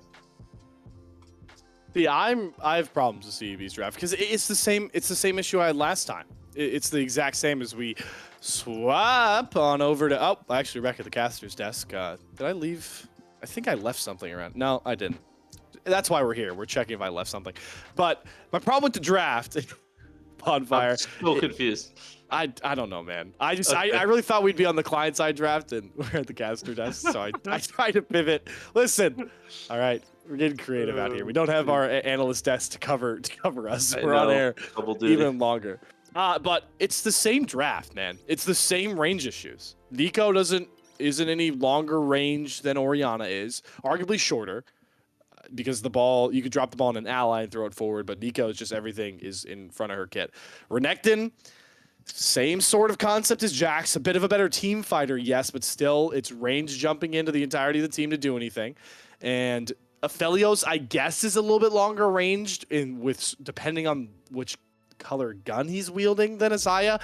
But you're going against a Jace, you're going against a Xayah who can range, push your range a bit more as well on top of the Ivern for distancing. I'm getting deja vu vibes. I think it's a little bit more acceptable because the difference between a Xerath Kaisa and a Xayah Jace is actually fairly huge. Yeah. Obviously, Xayah's a lot more close range than a Kaisa. And look, one Jace Shock Blast, you get one like every 10 seconds, every 8 seconds. Xerath was just throwing that out. I mean, there was not a single fight they could go into where they weren't getting hit by something. So I think it's a little bit more acceptable. Also, you've got the Braum to block a lot of that. Poke if they want to walk into bushes. I see your point, especially with the Ivern. I think actually your Ivern's the best point, which is like, how do you walk into an Ivern jungle, overcut lawn, and when there's a Jace and there's all these hidden entities in the bushes throwing stuff at you. But as a whole, I think they actually ended up a bit stronger in the engage department. I think Rel Nico is just as strong, if not better, than Orianna Nico. And I think the follow up that Nephelios can have on top of that is miles better than what Xayah could do, because just drop an ultimate and suddenly, everyone is taking huge chunks of damage. Xayah was just autoing people, and the pullback of the feathers is really good, mostly for disengage. It feels like it's not bad for engage or when people are locked up, but I just feel like it's really strong. You throw your feathers down, you kite out somebody chasing you, you bring back the feathers, and you do tons of damage. And so I think the Aphelios really changes the comp across the board. But they do like this Rel jungle, which is interesting to me. They really do. They like the Rel Brom combo. So I get the logic. It's all right. Who are the best counters? We love Rel. So this is me. I'm assuming they go into the draft. Their coaching is like, all right, we love Rel. McShootham's Rel is amazing. I'm assuming Aethel can also play it, but I'm not going to jump to that one. But what are the counters to Rel right now? It's Alistair and Braum. So every draft, their logic must be, we're going to pick Rel and at least pick one of her main counters and ban the other one. So right now, Aethel's been playing Braum, and they've been banning Alistair right out on the turn. So it covers like all the CC you need, really. All the CC, peel, engage you can need, because you're covering the disengage, engage, world in one little spin. The problem is the damage isn't there. So you're putting a lot of pressure on guys like Domo Clin, Hamlet, and Expellis to do a lot of damage. Now that I've seen Expellis play on the Jax, it just really felt like he always wanted to be team fighting. He just wasn't really about split pushing. And Renekton is a much better pick if that's the type of top laner you want to play as when it comes to those bruisers. Yeah, I do think that they obviously place a lot of high priority on Expellis just getting ahead early on the Jax into a Scion, and then obviously getting that Renekton into an unknown quantity, but still, like, it's Renekton, so you're always pretty happy about whoever it goes into. I think the Gwen is it's not a bad counter. I think I was too harsh on it a little bit ago, but I do think Renekton is still feeling okay. So obviously they place a lot of high emphasis on Expellis, and it does feel like Domo Clin and Hamlet, it's just pick me something, and we'll see how it goes. This is there we go. I was about to say that is a different screen as Conquering the top lane. Yeah, it hasn't been the easiest day on production for our Maestro Caddy. He's got. You guys can't see it, but there's so many programs he's running through to make sure everything looks as seamless as it is, and they are fighting him today. So we did finally get the rune look. So you mentioned Conqueror on both sides, pretty standard. I think Renexa can run PTA if you want to, but Conqueror, understand it as well. All right, so it's Glacial Augment this time. McShoot'ems is going to run that extra CC setup with the slows. So that's one switch, and Ivern, all about just keeping people safe. Makes a lot of sense. Yeah, the Ivern. I actually really like the Ivern pick the more I see it. And then obviously, I think the Hextech Flash on the rail also was kind of negligible last game, but it can be strong if they're able to get into the pit first. And so that could be a potential place to play from. And yeah, nothing too crazy so far. As a whole, this is kind of what we're expecting to see. Phase Rush, Electrocute, nothing too crazy. Comet for Nico makes a ton of sense. Phase Rush for Jace to either create distance after he gets a lot of shock blasts off, or gap close once he goes to that hammer form. Makes a ton of sense here. I really don't feel like we're going to see any crazy rune choices. This mid lane matchup will be really interesting, just to see if McShoot'ems prioritizes those solo lanes again. Yeah, standard AD carry runes as well. Nothing too cheeky coming out yet. Actually, they're nearly running the exact same runes, except what is it called? The head rune. Listen, I came from when masteries and runes were separated. You had to put your mastery pages in, or the runes. OG League fans will know. You had to slap each single rune in on a page. You had to buy the pages. So I don't know what they like to call them now, but you know what I mean. Man. I looked the part. Yeah, no, you got a cool sweatshirt on them. Sorry, I'm just getting distracted by your awesome setup, Slayer. That's so cool. Thanks, dude. Yeah, bro, just rocking the standing setup. If I stand up, everyone's gonna see my very short shorts. As we've got Glacial on the Leona. I mean, it's all very normal. Everything's very normal. This is a very, very normal runes. Nobody's going too outside of the box, it feels like. Yep, not yet. Hex Flash on that Leona as well. We'll see if that will be utilized. Leona is always a polarizing pick to me in support. We didn't really get to cover the supports here. Simi is a very, very high-level support player. He's the manager, I believe the shot caller of L2 as well. So it makes sense to give him the full engagement. My problem with Leona is you throw out that Zenith Blade, man. If you get a bite, you're going. So Yeah. if you time those poorly, you're going to be in the middle of a team without your team separated. I've seen it time and time again. I get flashbacks to multiple TSM supports that ran Leona and just ran it in fights because they got caught early. And that's LCS level. So Well, want more realistic down here. that's LPL level. It's TSM after all. Sorry, jokes aside. Yeah, it's interesting they decide to go against the Nautilus. It wasn't banned. It was open.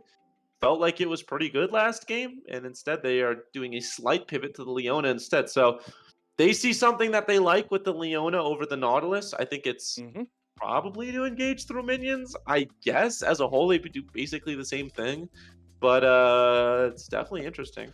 Could want more general CC, multi-level CC than single target. I mean, that's only Solar Flare for Leona, but maybe they just don't want a single target lockdown because that's all Nautilus really does.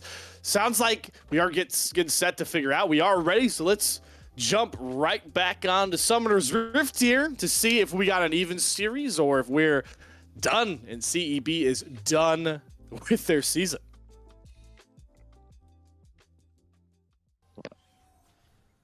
And there we are. Hey, We're back. Just in a minute. Flash in a minute. Yep.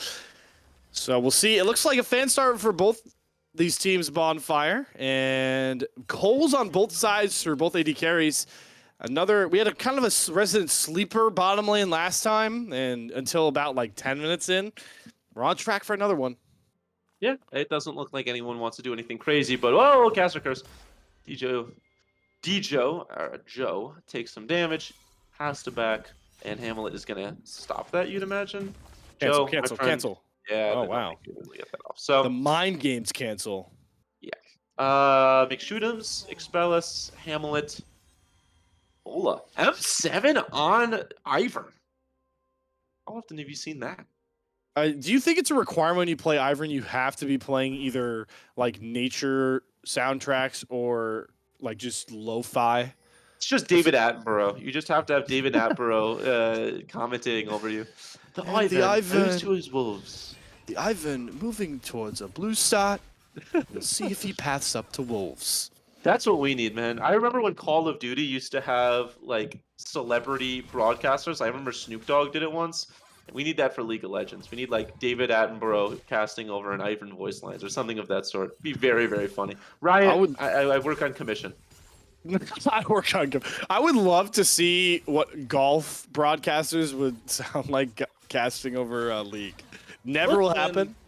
we've had this. Look, she's a lovely lady. I'm not saying she's done a bad job, but we've heard her for the longest time, and I want to hear somebody new. You know, I think that I believe. Look, I would pay for something. You know, as a as somebody who hears it all the time, casting and playing League, I am ready for some new changes.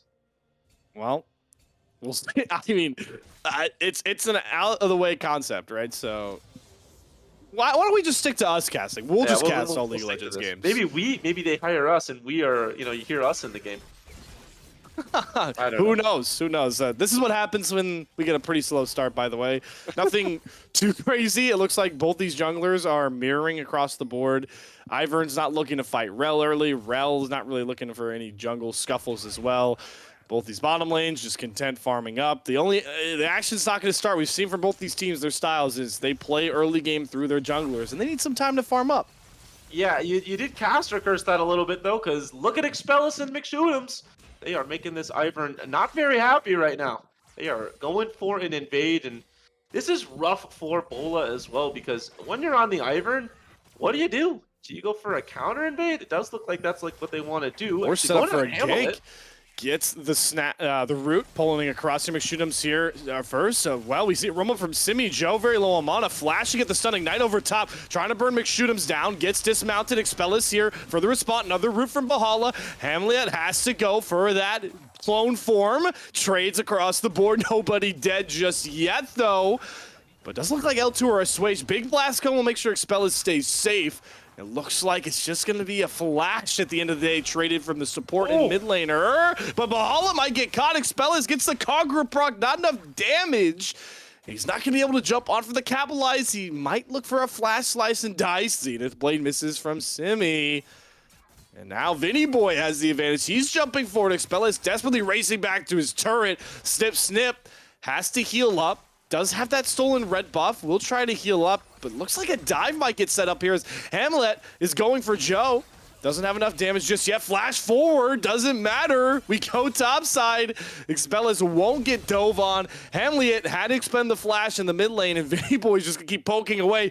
I've never casted that long without a kill bonfire, but it's 0-0 still on the scoreboard. Yeah, both teams just ebbing and flowing, trying to find their advantages.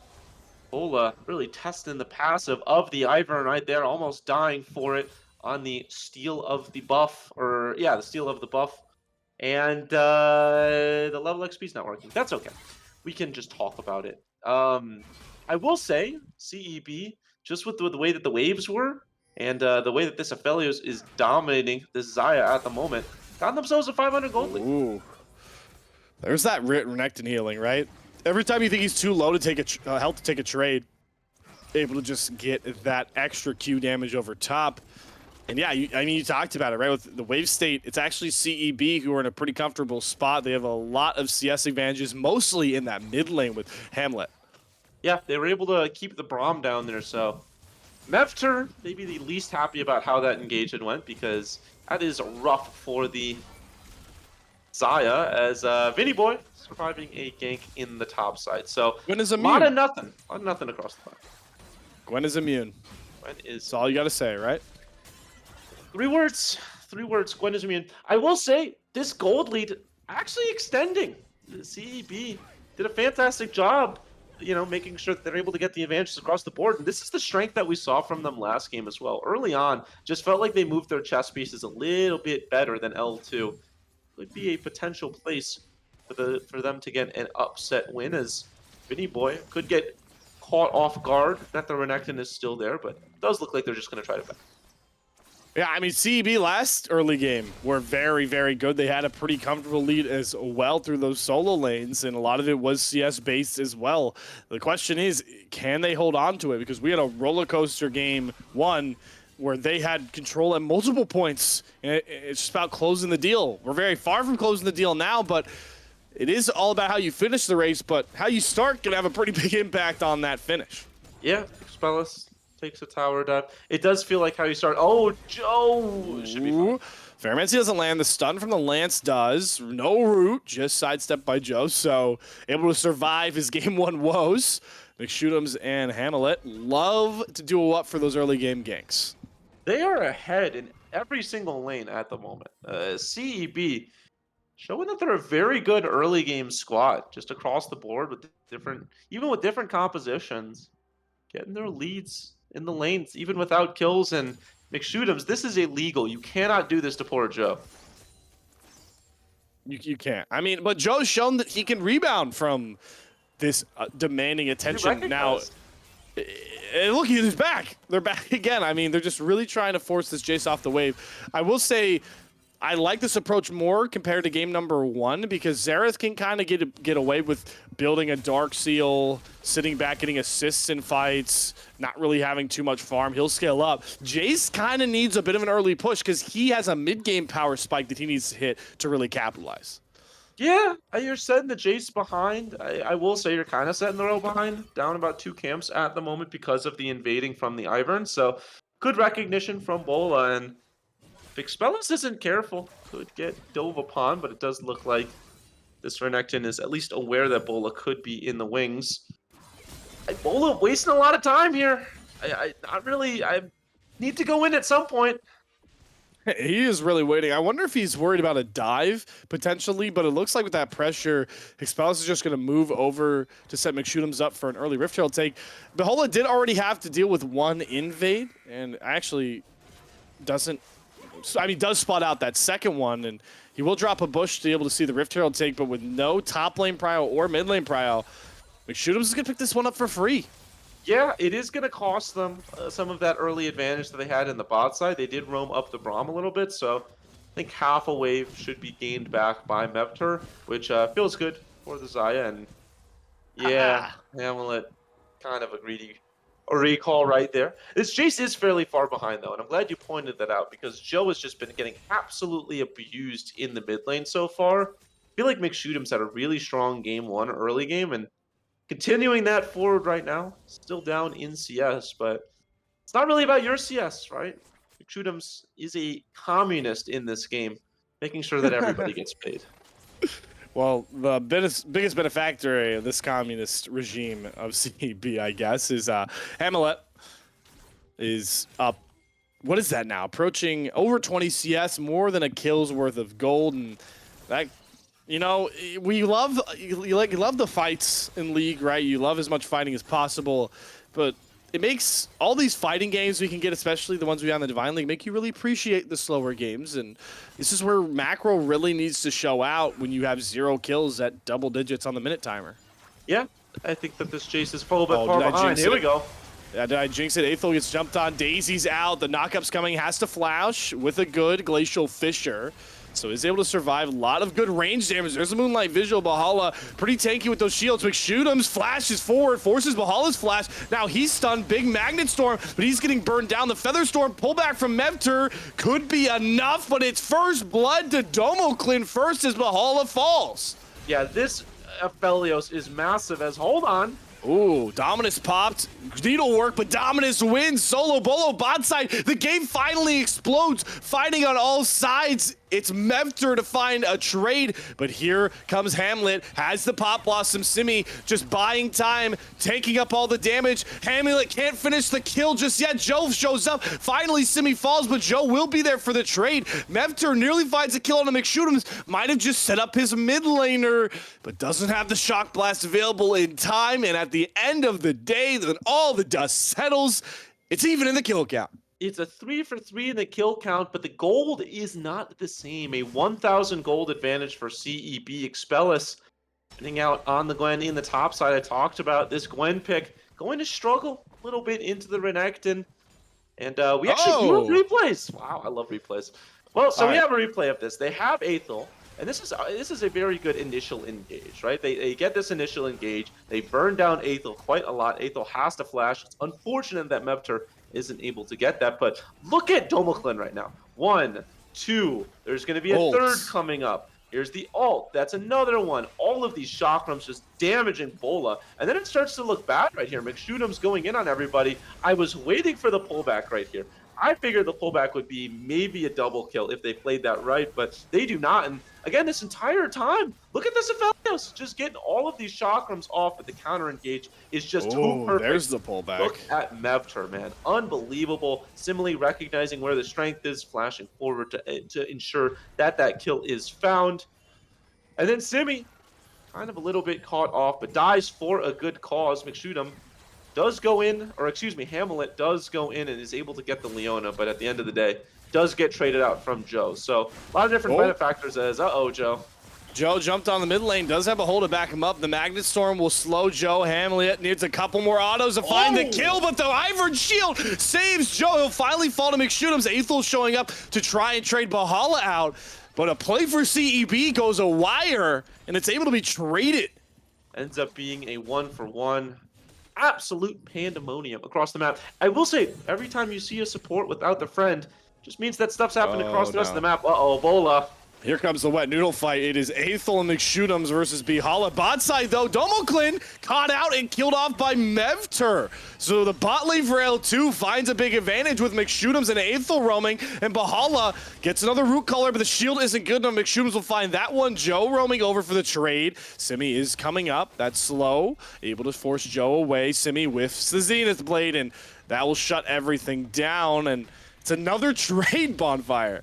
Yeah, it's another trade of kills. Both of these teams like each other so much they don't want it to end. They just want to keep this game going forever, which I appreciate. So both teams doing what they can right now to trade out these kills. Expels is in kind of a interesting position right now. That's a double dash, but Vinny Boy cannot chase them down. That is warded though. Expellus does have Dominus. He feels really confident. Yeah, Yep. I mean, look, there's no ultimate on Vinny Boy, so I do think Expellus at least makes it an interesting one. And he also had the Gore Drinker. He has the Mythic advantage on top of that, so felt pretty comfortable to go try and go for the proxy. I figured out why Mevter didn't go for that feather pullback, by the way, with the replay. What was that? It was the Aethel's shield came up, and he blocked all of the feathers from going past Braum, so the pullback wouldn't have rooted anybody. So heads up play from Aethel to block the Feather Storm. Just goes to show that these players, as much as we like to criticize them, are a lot better than we are. They know better than I. So good play, good catch right there, Slayer. A little over 1,000 gold lead right now for CEB. Kind of reminiscent of the first game. McShootham's in the negatives, took out a loan that they cannot repay, just like me for real. Market. Doing well right there. Maybe they went to college for journalism, just like me. Oh, gee. It is funny though, right? McShootham's is 2-0-1. I mean, you don't want all that gold on the Rel. Mevter might have got caught out. The Graviton gun, that's too easy. Ghost was available for Mevter, but he's just caught. So Death Brush setup gets CEB a critical kill. Yeah, that's way too easy. There's just no way that Mevter should be walking up that far. Expellus is going to take some tower shots. Yeah, there's the root color. Daisy comes out, has to flash. Slice and dice great distance. No slows just yet. The red buff slowing, setting up Vinny Boy. Joe over top with the shockwave. All combines, and Expellus is finally punished for his overpush. Yeah, unforced errors for both teams across the map. Of course, it is traded, because of course it is. Why but it not? is a dragon. So that is the thing, is it's going to be a dragon because it was a bot kill, and in the top side it's going to be a Rift Herald. They are stacking up to try to get this tower, and this Aphelios is going to be an absolute problem. I love what I've seen out of Domoclin this game so far, as they get the entire tower solo onto this Aphelios. This Aphelios is an absolute issue, and it feels like Domoclin plays this a lot better than they play the Xayah. Yeah, I mean, really capitalizing on the fact that turret plating's dropped off, right? Because we had such a slow first 10 minutes. When all this fighting started, you could take turrets a lot easier. The plating was down, so CEB back in a very similar spot to game number 1. Exactly how it felt after about 16 minutes. I'm going to keep bringing it up, Bonfire. Can they close? But that's what it's going to need to come down to. They need to be what do realtors say? ABC, always be closing. It's exactly what they need to do. Always be closing. Are you sure you went to Always be school for closing. journalism? Sounds like you went to real estate Smooth. I'm learning. a smooth talker, my friend. What can I say? Now across the board, they do have themselves a lead, but you highlighted it perfectly, right? They need to be able to extend this, and man, Domoclin's going to be able to get another tower in the top side now. And look, man, this Aphelios is a bit of a problem. This Aphelios is a bit of a problem, as the Rift Herald was slain about a minute and a half later. Caddy's trying to get everything up and going at the same time. I don't know if you noticed, but a bunch of levels finally showed up and some itemization. So production is fighting Caddy, but we trudge on just like L2 trudges on, despite the fact they are once again in a hole, a spot they are very comfortable on. As we see Joe showing off the proxying past, or not proxying, sorry, freezing all the way back under his own inner turret. Really just wants to get as much maximized gold as possible. You don't always see that. Yeah, both the top and the bot are freezing. So what does that mean, right? They're not going to get as much wave map presence, and Bolo is going to be kind of in a tough position because of it as he gets a smite across. But look at, where does Expellus go? Where does Hamlet go? They have to be in the mid lane or somewhere. I don't know, but they're not able to get waves this entire time. And L2 are just going to lose their mid turret for free? I don't understand this. Yeah, the trade-off is they're trying to isolate gold for their solo lanes that are... Both of them are behind in gold right now, so they'll sacrifice the mid turrets. All those outers down opens up a lot more of the map for McShoot'ems, and more importantly, Expellus to set up these big flanks on this big-time Croc. Yeah, I mean, the gold lead continues to extend. They give up so much map presence.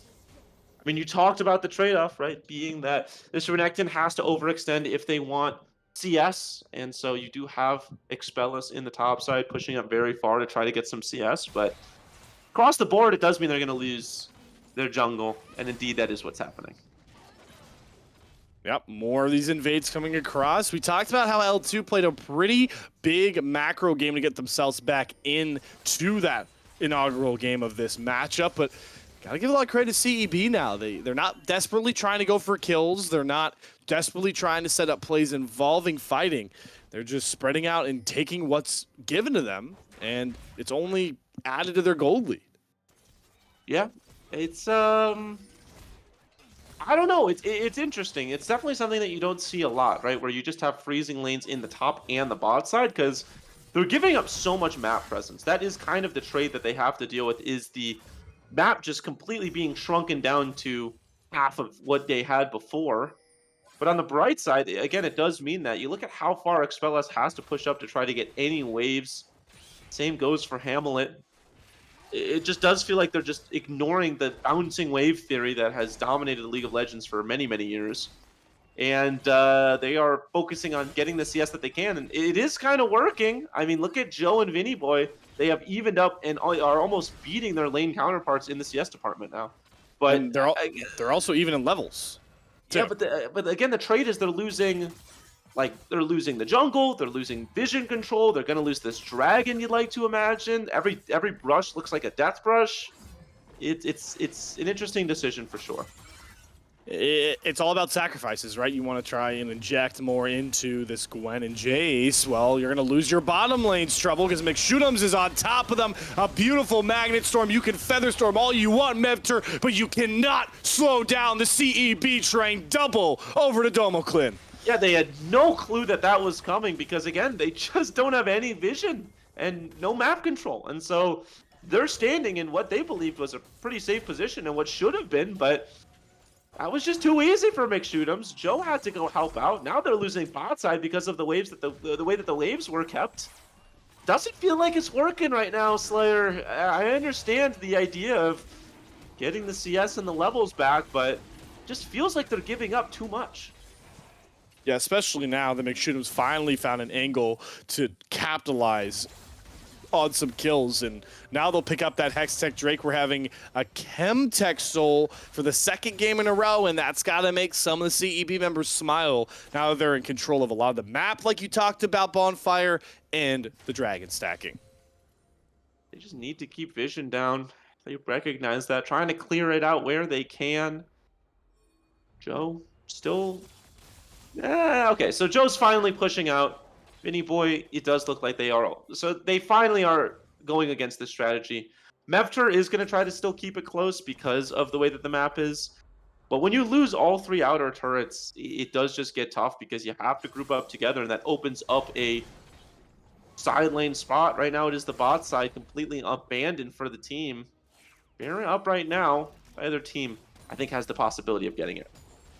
The power of Ivern for Bahola. Just the brush control you can get, the extra brush you can set up. And finally, a game that has been pretty quiet, docile, no real big team fights yet.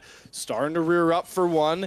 Hamlet has that teleport if he wants to keep shoving that bot side, but Domoclin gets jumped on. Mevter winning the 1v1. Aethel has to get a good root off, but now he is getting burned. Able to flash away with Ignite over top, and maybe Domoclin isn't as strong as we once thought. Yeah, keep an eye on this Jace as well. Domoclin has to play so safe because of the Jace, and McShootums can do what they want, but I don't know. Oh, big Magnet Storm into that Moonlight Vigil. The turret will fall, stopping one of the teleports. Domoclin jumped on by Simi, but he doesn't have the backing. The Needlework doing a ton of damage for Vinny Boy. Finds the shutdown. They get Domoclin. Expellis, Dominus popped on the backline. Just can't find an opening to jump forward. He's getting zoned by Daisy alone. There's a Root Caller. They're going to try and turn to Expellis. Dominus to fall soon. There's the Pop Blossom. Hamlet doesn't get the root onto Joe. Simi back forward. They get the stuns onto Aethel. That shield can't protect him again, and Vinny Boy is on a killing spree. But watch Expellis finally jumps forward. Vinny Boy might be a sacrificial lamb, but the Ivern shield is just too damn powerful. Hamlet goes golden and gets popped. L2 bide their time and wipe the fight. Wait, wipe the fight. McShootums has to watch in horror as the rest of the team gets absolutely slaughtered in front of him. It's a bloodbath slayer. Only one member surviving. Rel, fairly lore accurate right there. All the other students fall, and Rel, the only one to survive. Looking for vengeance, but nothing to be found. Domoclin falls, and the rest of the team, like dominoes, fall beside them. Just a disaster for CEB. The gold lead that they had acquired for themselves falls at the snap of a finger. And this is the team fighting prowess that we talked about. It all starts with this 1v1. Mevter gets the flash and the cleanse out of Domoclin, and so that is a summonerless Aphelios trying to do whatever they can, but they want to fight this, right? They're getting the teleports in, but right now this is a 3v5, and Mr.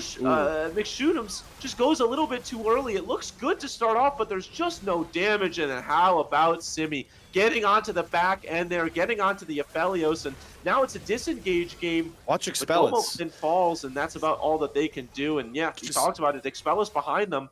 It felt like that engage was just too early, Slayer. Yeah, CEB, it's just a bit of a blunder. I mean, Hamlet just teleports too late. The turret gets burned down, so that caps off the Nico has to show up late. And then Expellis, his teleport's a little too late. He pops Dominus, he's this big bad croc, but he has no window to go in until now. And look at those pesky Ivern shields, keeping Vinny Boy alive. And you had those solo laners finally come around, but it's just too damn late to get anything done. Yeah, now you highlighted it perfectly. They are able to get the Xayah back, but it's the hors d'oeuvre versus the 5-course meal that L2 got.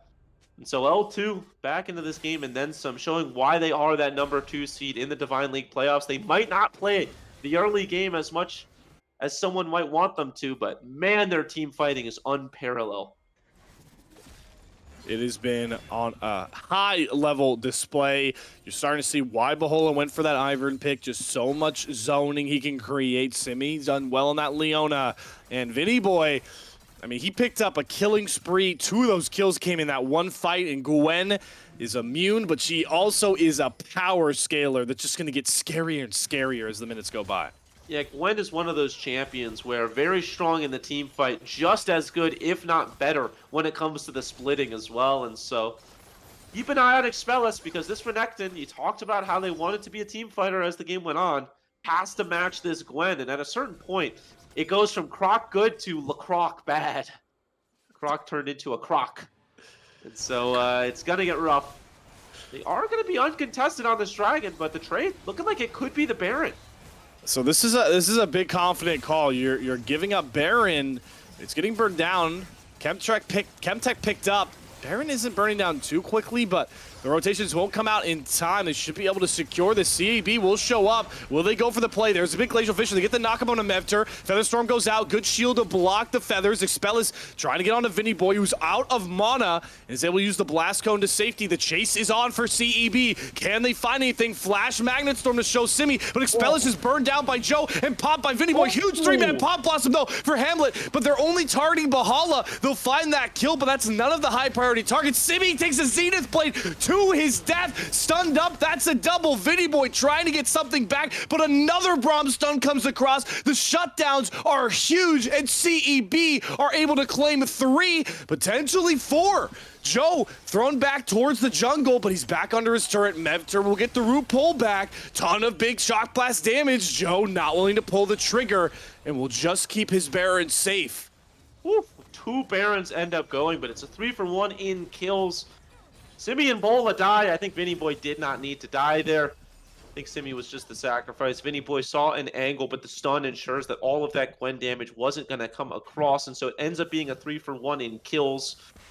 Beautifully played by CEB. Keep their gold lead about them, and they get the dragon, which is fairly important. Is a very big dragon soul, but it isn't up yet. Drag soul in 3 minutes and 30 seconds, so that's what they're going to have to play up. They do lose the Baron, and the Baron buff is still on the carries, so there still could be a world where they 3-2 or 5-0 or 4-1 it and try to go for a turret. We finally see this Nico come online, right? Bonfire. Hamlet had that big Pop Blossom, you know, wasn't getting a lot of early kills. Itemization wasn't necessarily there, but finally has the Zanya and the Proto Belt. That's just the bread and butter of this Nico. And if Hamlet can keep finding those plays, he had some clutch shockwaves in game number 1. If you can find some big Pop Blossoms, this game will turn on its head. Remember when Joe was out of the game? Pepperidge Farm remembers. This Jace. This Jace is 3-1-5. Just took a turret by themselves. Can 1v1 the Renekton, it feels like now. This 2 levels up. This Jace is a problem. The shock blasts do a ton of damage. Honestly, more importantly, and this is where the strength of Jace comes in, can just drop the hammer on anybody and everybody. Absolutely destroy anybody. So this Jace is going to be a problem, and we talked about that range disadvantage that it felt like CEB had picked themselves into. This is going to start to be an issue, right? Joe is just going to be able to get so much poke before these fights start. Yeah, and we go back to that freezing concept. You talked about Bonfire. You now see that Joe and Vinny Boy have a full level advantage and more over these solo lanes, and it's really starting to hurt. Oh, so goodness. The investment that they made, they sacrificed a couple kills, couple turrets, and now they're reaping the benefits on this Baron Siege. Yeah, they are absolutely destroying on this Baron Siege. Joe does so much damage. Simi, I think you're actually probably glad you didn't get that one. That would have been a very precarious situation to be in, but this bot turret soon to fall, and indeed it does. And not just the pushing power of Joe right now. In the top side, you've got Vinny Boy, Daisy, Hamlet. There goes Daisy. Bye-bye, Daisy. He didn't sign up for this, all right? Look, he brought his jersey. He was ready to play, like, soccer. You think Daisy is a he? Oh, sorry. Daisy, she came to play soccer. Yes. Daisy, she did come to play soccer. And she did not get to play soccer. That was not soccer. That was very death. sad. That made me very sad, Slayer. I didn't like that. That Daisy just getting slaughtered wanting to play soccer is not an image that I signed up for. So it's okay though, because I think the whole concept of Ivern and Daisy is that reincarnation, right? So Daisy just will come back. Oh, now we're getting we're getting philosophical here. I think that's a lore thing, no? I thought that was like, you know, the nature's always alive, reincarnation, all that stuff. I like that. I don't want to know. stick with that. I want to think that Daisy can come back and play soccer anytime that they want. I'm gonna agree with you. Okay, first of all, it's a basketball skin. I should have gotten that one right. I think I'm taking this basketball Ivern skin way too far. It's, you know what, it's a good skin though. I will say it is a good skin. Not as good as the best basketball skin, aka Dunkmaster Darius, but it's still a good skin. 25 seconds on the dragon. With the way that the waves have been pushed up though, it really does feel like this one might be uncontested. I'm just not sure how you walk up into a Jace throwing those shock blasts at you when you have zero vision, but they're gonna try to do it. Yeah, they certainly are. This is deja vu, Bonfire. This is what game number 1 was all about. Can L2 get enough poke down to assuage CEB to these big-time engages? Both top laners now moving back over towards this Drake pit. CEB soul secure on the line. There's the flash from Simi. They're trying to get Hamlet. Goes Golden, uses the pop blossom defensively. Only able to find one. The root comes across. Forward goes McShootums, but they're burning down Hamlet. They'll find the kill. Vinny Boy on the front line, though, will be the trade. Domoclin picks up a huge kill. A bunch of damage, but the Featherstorm is dominating the fight. Aethel has to go Golden. Expellus can't find the kills on the priority targets. He's burned down for a rampage. Domoclin, the only one left, has to do this all with Aethel. A lot of low health bars. Domoclin, this is your moment, and he's shot blasted to death. Ooh, it got close there. It got dicey. But at the end of the day, L2 has been in this position before, and they know how to ensure that they win it out. Almost an ace. The Braum, the only one to survive right there, and the Gold Leech swings back over to the Quebecians. They're able to get the Dragon as well, and Lévisien able to get the series, or the team fight win, pardon. Could be the series win if they're able to continue forward. A huge win right there. It felt like a necessary win. Domoclin able to push so much damage across, but talked about the damage concerns, and they go to show right there. As soon as the Nico falls, it really is all on Domoclin.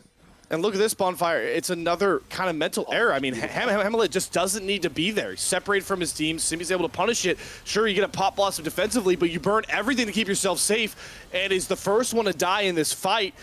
And who knows what this fight looks like if they have that powerful Nico, if they use that pop blossom offensively instead of as a saving tool. Domoclin doing a lot, but look at this Renekton damage. The Ivored Shield again, Bonfire saves an L2 carry.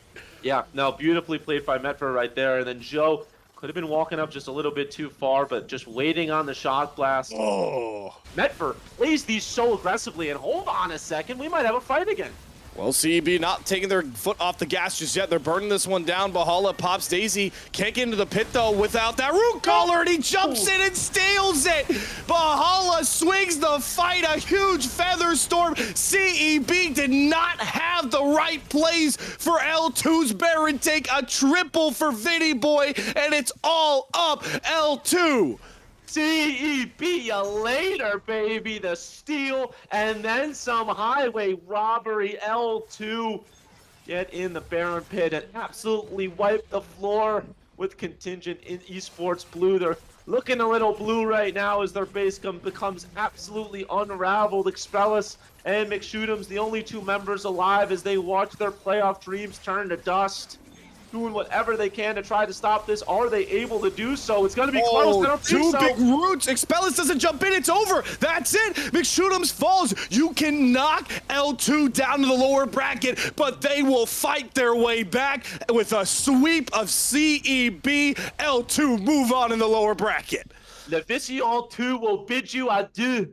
Do a fantastic job winning this game in clean series sweep as we get a replay of this. I gotta see the steal. Looked like a good Baron take. It looked fantastic, but look at Bola. Deforestation was greatly exaggerated, and then they're just all trapped, waiting for the slaughter. Lambs to the slaughter as they get absolutely rocked. What a feather pullback. Mefter gets like 3, sets up Vinny Boy. He gets so much damage out of that needlework. It was just flawlessly played, and that was CEB's Baron take, Bonfire. Like, they nearly had it themselves, but the power of Smite. Yeah, power of Smite. Bola making sure that the team stays in the Divine League. So Contingent Esports Blue, we appreciate you coming down. We appreciate you joining us in the Divine League, but that is going to end your spit. And Lévisien 2 does get knocked down, but never out. That is one big graph right there. And they withhold. Look, man, they are not a good early game team, but gosh darn if they aren't good at coming back. Yeah, I mean, they did it again. I mean, look at that absolute cavern. They were down nearly 4,000 gold. I would say it's about 3.5, but it doesn't matter. It is about the end of that graph. Shout out to Mevter again. Top of the damage charts on this Xayah. Got pushed off the Kaisa. Didn't end up mattering, and you got to give your roses to Joe again, Bonfire, because something this graph won't show is just how much he was hounded in these early games, but was able to come back on 2 different champions to have a huge impact in the sweep. Yeah, no, Joe was a massive problem this whole series, and look, it was a good series. It was a very strong series. It felt like everybody did their job and then some across the board from both teams.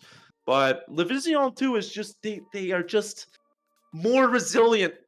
They get themselves the W. They get themselves the win. They move on to play either Riz Farmers or it's the winner of Riz Farmers and PSE. I want That to double series check here. Yeah, Pride Stalker Esports with Riz Farmers. I believe still we ongoing. now it's it is 1-1. Update from 1-1. Caddy there. So Pride Stalker Esports, Riz Farmers underway right now. And the winner of that matchup has to face this absolute tank in the lower bracket of L2. And Bonfires are closing things up here. I mean, the worst part is it's a 2-0 right on paper, but it was Contingent Esports Blues game both times. They had not they didn't have a shot. They had control. Yeah. No, they're going to be kicking themselves about that one. It's about keeping it going. It's about keeping the faith, and they just were not able to keep everybody where they wanted to be. I think also credit to Lévisien too. It does feel like L2 had fantastic team fighting, and if you're a team that's going to go against L2 in the future, gonna have to figure out how to destroy this star destroyer that is their team fighting. But that is a problem for another day and for another team, because at the end of the day, L2 gets done what they need to do on this early August eve, and they move forward. They're moving on, and we're moving on with the playoffs here, folks. We're ending the broadcast here this Tuesday, but you know where to find us. And next Tuesday, BO5 action is here. The heart and soul of League of Legends is finally here. So we're closing up shop. Shout out once again. I do want to make sure to shout out the fact that, hey, summer is kind of coming to a close, Bonfire. I know it sucks for a lot of people, but the fall is jam-packed with the most anticipated Risen slate season yet. Ladies and gentlemen, first time on broadcast, I'm honored to announce that Risen Champs is back. Uncapped League from Risen has finally returned. Signups for that are live right now. Divine League signups are live as well. Make sure to check out the Risen Discord for that. We have all that covered. So if you love the action we have here, if you feel like you could make a run in the playoffs, come out and about against these teams, make sure to sign up. But for now, that does it for our broadcast. Make sure to come back next Tuesday for either the upper bracket finals or the lower bracket semis, both those best of fives. That's been my amazing co-caster Bonfire, covering all things analytical. Shout out to Caddy getting through all the technical malfunctions as well. Obviously, and Maestro on the observing on top of that. And we'll make sure to see you guys next week here for another big time Divine League matchup.